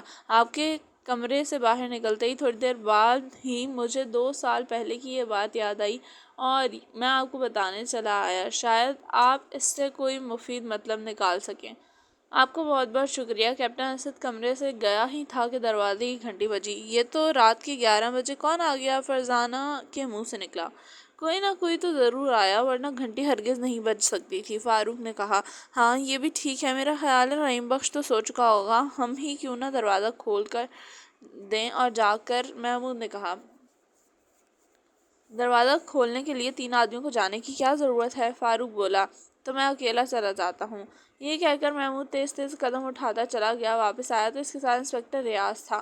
ہاں، آپ تو صبح آنے کے لیے کہہ گئے تھے، فاروق کے منہ سے نکلا۔ فنگر پرنٹ کے ماہر مل گئے ہیں، بس میں وہیں بیٹھ کر ڈائری پر سے نشانات اٹھوا لیے اور اب ان کی تصویریں لے آیا ہوں، بلکہ میں نے انہیں گھر میں موجود تمام لوگوں کی انگلیوں کے نشانات سے بھی ملا لیا ہے۔ اوہ، تو پھر ڈائری پر کس کی انگلیوں کے نشانات ملے؟ اسلم حیدری کے، لیکن اس کی جلد کے کنارے پر ایک انگوٹھے کا نشان ملا ہے اور یہ نشان الجھن پیدا کر رہا ہے۔ ماہرین کا خیال ہے کہ یہ انگوٹھے کا نشان اسلم حیدری کے انگوٹھے کا نہیں ہو سکتا، اس کے ساتھ ہی یہ نشان اکرم حیدری یا ارشاد اکرم کا بھی نہیں ہے۔ تو پھر کیا رحیم بخش یا بیگم حیدری کا ہے؟ فرزانہ نے چونک کر کہا۔ نہیں، انگوٹھے کا یہ نشان کیپٹن اسد کا ہے۔ حیرت ہے، بھلا ڈائری پر کیپٹن اسد کے انگوٹھے کے نشانات کا کیا مطلب ہو سکتا ہے؟ فاروق نے کہا۔ ہم جاننے میں کیا رات 10:30 بجے تک کیپٹن اسد اسلم کے کمرے میں موجود تھا؟ ہو سکتا ہے اس وقت ڈائری وہاں میز پر موجود ہی ہو، اس صورت میں بے خیالی میں ڈائری کو چھو لینا کوئی ناممکن بات نہیں، فرزانہ نے خیال پیش کیا۔ بات تو ٹھیک ہے، لیکن اس کے لیے ہمیں ایک بار پھر کیپٹن اسد سے بات کرنا ہوگی۔ کیپٹن اسد نہیں جاگتا ہوا ملا۔ انہیں ایک بار پھر اپنے سامنے دیکھ کر اسے بڑی حیرت ہوئی۔ آخر اپنی حیرت پر قابو پا کر اس نے مسکراتے ہوئے کہا۔ معلوم ہوتا ہے آج رات ہم میں سے کوئی سو نہیں سکے گا۔ شاید ایسا ہی ہے۔ اس وقت یہ ڈائری ہمیں آپ کے پاس سے لائی آپ کے پاس لائی ہے، آپ اسے پہچانتے ہی ہوں گے۔ جی ہاں، یہ اسلم حیدری کی ہے، یہ ہمیں ان کے کمرے سے نہیں ملی تھی۔ پھر تلاشی لینے پر ارشاد اکرم کے کمرے کے کپڑوں کی الماری میں چھپی ہوئی ملی، لیکن اس پر ارشاد اکرم کی انگلیوں کے نشانات نہیں ہیں۔ اسلم حیدری کی انگلیوں کے نشانات ضرور ہیں، اور ان کے نشانات کے علاوہ ایک انگوٹھے کا نشان اور بھی موجود ہے جو کہ آپ کے انگوٹھے کا ہے۔ میرے انگوٹھے کا نشان تو کیا ہوا؟ یہ کوئی عجیب بات تو نہیں، میں نے اکثر اس ڈائری کو چھوا ہوگا، بلکہ پڑھا بھی ہے۔ کل رات جب آپ اسلم حیدری کے کمرے میں تھے تو کیا اس وقت ڈائری میز پر موجود تھی؟ محمود نے پوچھا۔ جہاں تک میرا خیال ہے ضرور تھی، اس نے کہا۔ اور کیا آپ کو یاد ہے کہ آپ نے اسے چھوا بھی تھا؟ اس طرح تو یاد نہیں، لیکن اگر اس پر میرے انگوٹھے کا نشان ہے تو ضرور چھوا ہوگا، اس نے جواب دیا۔ ٹھیک ہے، ہم نے آپ کو بہت تکلیف دی ہے، امید ہے آپ صبح سے پہلے ہماری ملاقات نہیں ہوگی۔ یہ کہہ کر وہ باہر نکل آئے۔ کیس پر باتیں کرتے ہوئے نہ کب ان کی آنکھ لگ گئی۔ آنکھ کھلی تو فجر کی اذانیں ہو رہی تھیں اور انسپکٹر جمشید کمرے میں موجود تھے۔ نماز سے فارغ ہونے کے بعد انسپکٹر جمشید نے کیس کی تمام تفصیل سنی، بیانات پڑھے اور پھر بولے، خاصا کام کر چکے ہو تم۔ ادھر میں بھی کیس پر کام کر آیا۔ دارالحکومت میں؟ فرزانہ نے حیران ہو کر پوچھا۔ ہاں، کیوں؟ کیا تمہارے خیال میں وہاں کچھ نہیں کر سکتا؟ وہ مسکرائے۔ میرا مطلب دارالحکومت میں اس کیس کا کیا تعلق؟ اس کیس کا نانا بابا تو نہ جانے کہاں تک پھیلا ہوا ہے، انسپکٹر جمشید نے پراسرار انداز میں کہا۔ اوہ، معلوم ہوتا ہے آپ بہت کچھ کر آئے ہیں۔ ہاں، میں خود کار کیمرے کے بارے میں معلوم کر آیا ہوں۔ وہاں پہنچتے ہی میں نے اس پر کام اکرام کو لگایا تھا اور خود آئی جی صاحب کے دفتر چلا گیا تھا۔ وہاں غیر ملکی سازش کا مسئلہ تھا، سازش پکڑی جا چکی ہے، بس آپس میں کچھ مشورہ کرنا تھا۔ وہاں سے فارغ ہوا تو اکرام آ چکا تھا اور اس نے اس دکان کا پتہ لگایا تھا جس میں کیمرہ خریدا گیا ہے۔ دکان والے نے کیمرہ خریدنے والے کا نام رسید بک پر درج کیا تھا، اس پر کرش گوپال کا نام درج ہے، گویا کیمرہ کسی بندے نے خریدا تھا، لیکن جہاں تک ہم سمجھتے ہیں کہ اسلم حیدری ہرگز ہندو نہیں تھے۔ دکاندار نے خریدار کا حلیہ بھی بتایا تھا۔ اس نے جو حلیہ بتایا وہ بھی اسلم حیدری کا نہیں تھا۔ تو یہ آپ نے بہت عجیب بات سنائی ہے، آخر اس کا بتایا ہوا حلیہ کس پر فٹ ہوتا ہے؟ اگر کیمرہ اسلم حیدری کا نہیں ہے تو پھر کس کا ہے؟ حلیہ ایک لمبے آدمی کا بتایا جاتا ہے، لمبا اور پتلا دبلا سا آدمی، اس کی ناک کے قدرے لمبی تھی۔ اس گھر میں اس حلیے کا آدمی کون ہے؟ فاروق نے حیران ہو کر کہا۔ یہی تو مصیبت ہے ارشاد، اکرم بھی لمبے قد کا پتلا دبلا آدمی ہے اور اکرم حیدری بھی، البتہ اسلم حیدری لمبے اور ذرا بھاری جسم کے تھے۔ تو پھر کیا کیمرہ کسی اور آدمی نے خریدا تھا؟ ایسا ہی معلوم ہوتا ہے۔ یہ بھی تو ہو سکتا ہے کہ کیمرہ کسی اور آدمی کے ذریعے خریدا گیا ہو، لیکن کم از کم وہ ارشاد اکرم کا نہیں ہو سکتا، کیونکہ وہ ایک پرائیویٹ فرم میں ملازم ہے اور پرائیویٹ فرم کے کسی آدمی کو ایسے کیمرے کی ضرورت نہیں ہوتی۔ تو پھر یہ کیس تو ہر لمحہ الجھتا جا رہا ہے، بنے گا کیا؟ آم کا اچار، فاروق نے کہا۔ تمہیں شاید بھوک لگی ہے، لیکن میری اطلاع کے مطابق ناشتے میں ابھی دیر ہے، محمود نے کہا۔ ناشتے سے پہلے اپنا سامان باندھ لو، ہم ناشتے کے فوراً بعد یہاں سے روانہ ہو جائیں گے۔ جی، کیا مطلب؟ تینوں ایک ساتھ بولے۔ پہلے یہ بتا میرے جملے میں کون سا لفظ مشکل تھا؟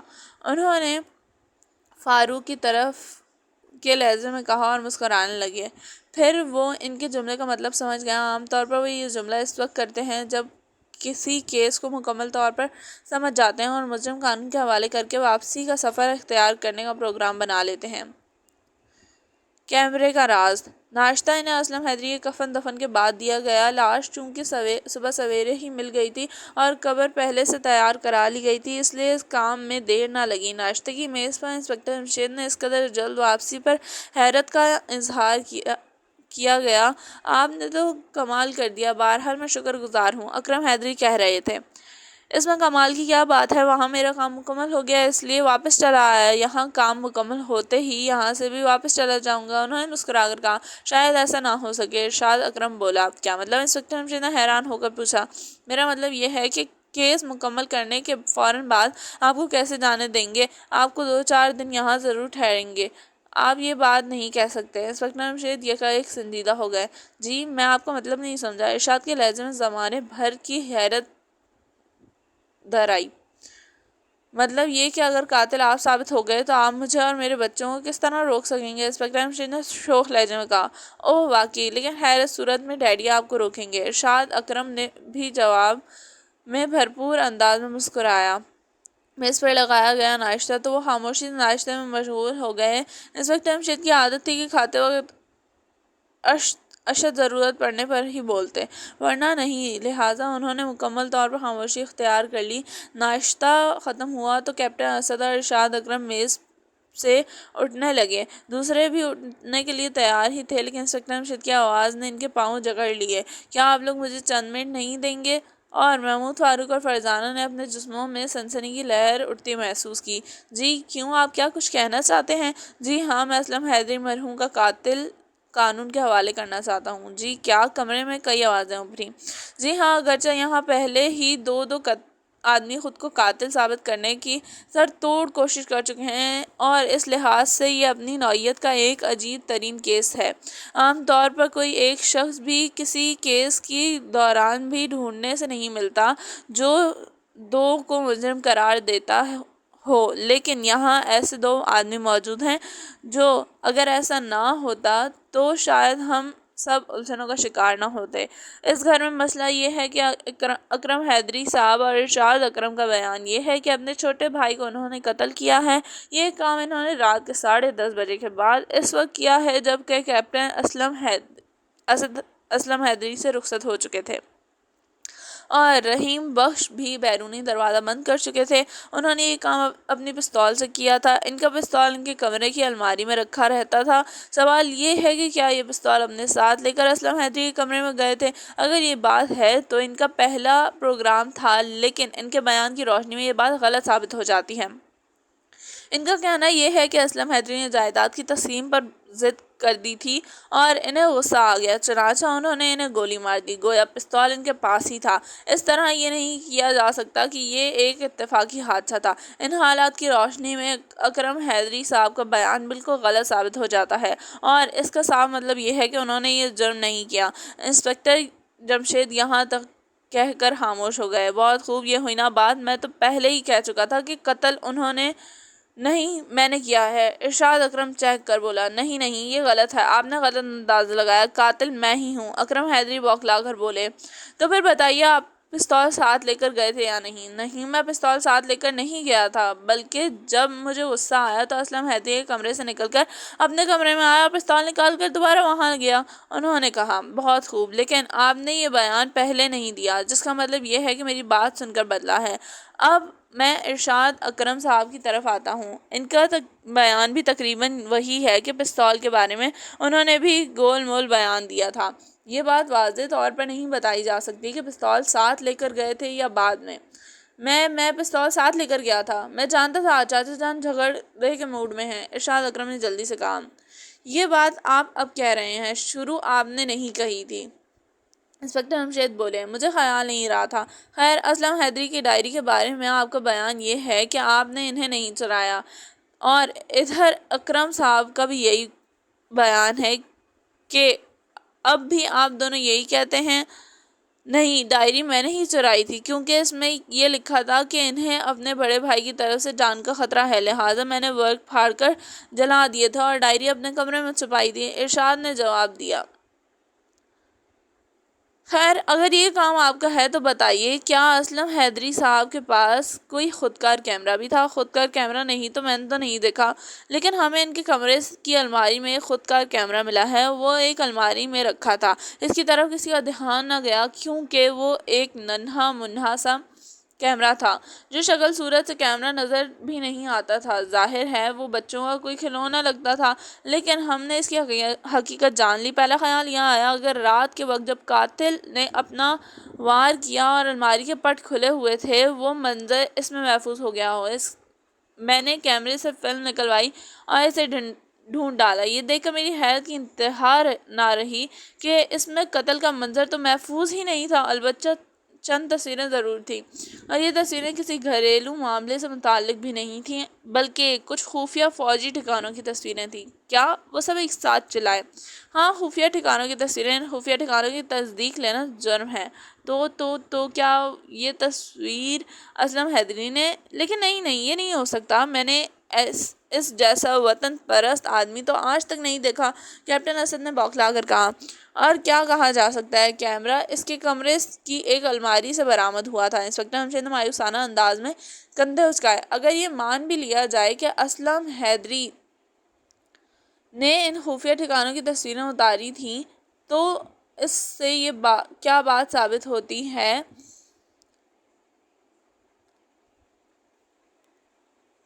یہ کہ تصاویر اتارنے والا کوئی وطن کا جانباز نہیں، وطن کا غدار ہے، غیر ملکی ایجنٹ ہے۔ وہ خفیہ ٹھکانوں کی تصاویر اتار کر ہمارے دشمن ملک میں بھیجتا ہے۔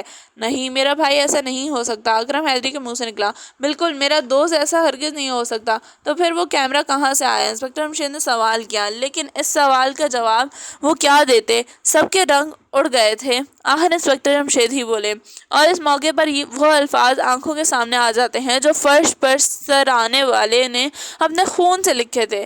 الف اور غر، یعنی وہ شخص جس کا نام الف سے شروع ہوتا ہے وہ غیر ملکی جاسوس ہے، اور اسی نے مجھے قتل کیا ہے۔ غیر ملکی جاسوس کے لیے اسلم حیدری صرف غر لکھ سکے اور دنیا سے کوچ کر گئے۔ یہاں یہ بات ثابت ہوتی ہے کہ اس غیر ملکی جاسوس کا راز اسلم حیدری پر کھل گیا تھا، لہٰذا اس نے اسے ٹھکانے لگا دیا تھا۔ لیکن اس سے تھوڑی دیر پہلے وہ اپنی ڈائری میں غیر ملکی جاسوس کے بارے میں چند باتیں لکھ چکا تھا، اس لیے قاتل نے ڈائری وہاں سے اٹھا لی۔ اس نے وہ ورق پھاڑے اور اسے ارشاد اکرم کے کمرے میں چھپا دیا۔ یہ باتیں معلوم ہونے پر خود بخود اکرم حیدری پر نظر جا پڑی۔ یہ کسی زمانے میں فوج کے ملازم رہے ہیں۔ کیا آپ کا مطلب یہ ہے کہ میں غیر ملکی جاسوس ہوں؟ آپ اقرار کر چکے ہیں کہ اسلم حیدری کو آپ نے قتل کیا ہے۔ انسپکٹر ہمشید مسکرائے۔ نہیں، اسے میں نے قتل نہیں کیا، اکرم حیدری نے کہا، اور وہ سب حیرت زدہ رہ گئے۔ جو شخص شروع سے اس بات پر اڑا ہوا تھا کہ قتل کا جرم اس نے کیا ہے، اب وہی کہہ رہا تھا کہ جرم اس نے نہیں کیا۔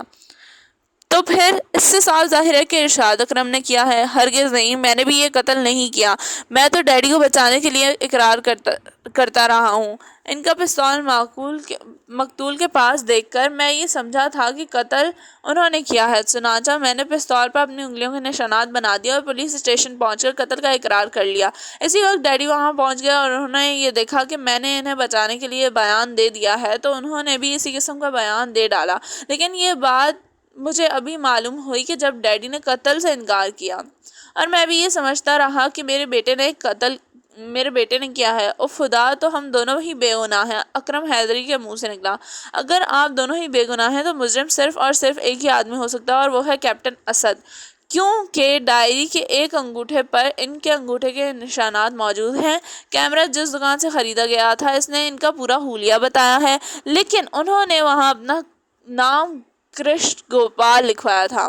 اسی وجہ سے یہ ہو گئی کہ یہ پیدائشی ہندو ہیں، لیکن ہمارے ملک میں مسلمان بن کر رہ رہے ہیں اور جاسوس کے فرائض انجام دے رہے ہیں۔ اسلم حیدری سے ان کی دوستی بہت عرصے پہلے ہوئی تھی، لیکن کچھ روز پہلے نہ جانے کس طرح انہیں شک ہو گیا کہ ان کا دوست غیر ملکی جاسوس ہے۔ وہ اس کی ٹوہ میں رہنے لگے۔ اسی طرح وہ کیمرہ ان کے ہاتھ لگ گیا۔ انہوں نے سوچا ہوگا کہ کیمرے میں سے فلم نکال کر دھلوا کر دیکھیں گے اور یہ فیصلہ ملٹری حکام پر چھوڑ دیں گے کہ کیپٹن اسد کو سزا دی جائے گی۔ لیکن ادھر کیپٹن اسد کو پتہ چل گیا کہ اس کا راز کھل گیا ہے، لیکن ابھی انہیں یہ معلوم نہیں ہوا تھا کہ ان کا کیمرہ بھی چرایا جا چکا ہے۔ اگر یہ معلوم ہو جاتا تو یہ قتل سے پہلے ان سے کیمرہ حاصل کرتے، جو ان سے چند قدم کے فاصلے پر الماریوں میں موجود تھا۔ یہ تمام کڑیاں میں میں نے حالات اور واقعات کا جائزہ لے کر ملائی ہیں۔ ہو سکتا ہے صوفی صدوقات اسی طرح پیش نہ آئے ہوں۔ اس سلسلے میں اگر کیپٹن اسد خود وضاحت کر دیں تو زیادہ بہتر ہوگا۔ یہ کہہ کر انسپکٹر ہمشید خاموش ہو گئے۔ اسی کے ساتھ ہی کیپٹن اسد نے اپنی جگہ سے چھلانگ لگا دی۔ دوسرے ہی لمحے اس کے ہاتھ میں پستول نظر آیا، لیکن اس استعمال کرنے کی حسرت اس کے دل میں ہی رہ گئی۔ محمود بجلی کی طرح اچھلا اور اس کی کمر پر ایک ٹھوکر پوری قوت سے جا دے ماری۔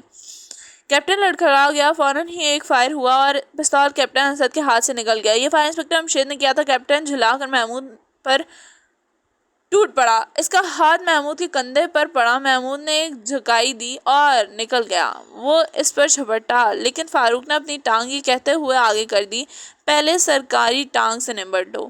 وہ دھڑ سے گرا اور فرزانہ اس کی کمر پر چھلانگ لگا دی، ساتھ ہی اس نے ہائی جمپ کا منظر بھی کیا۔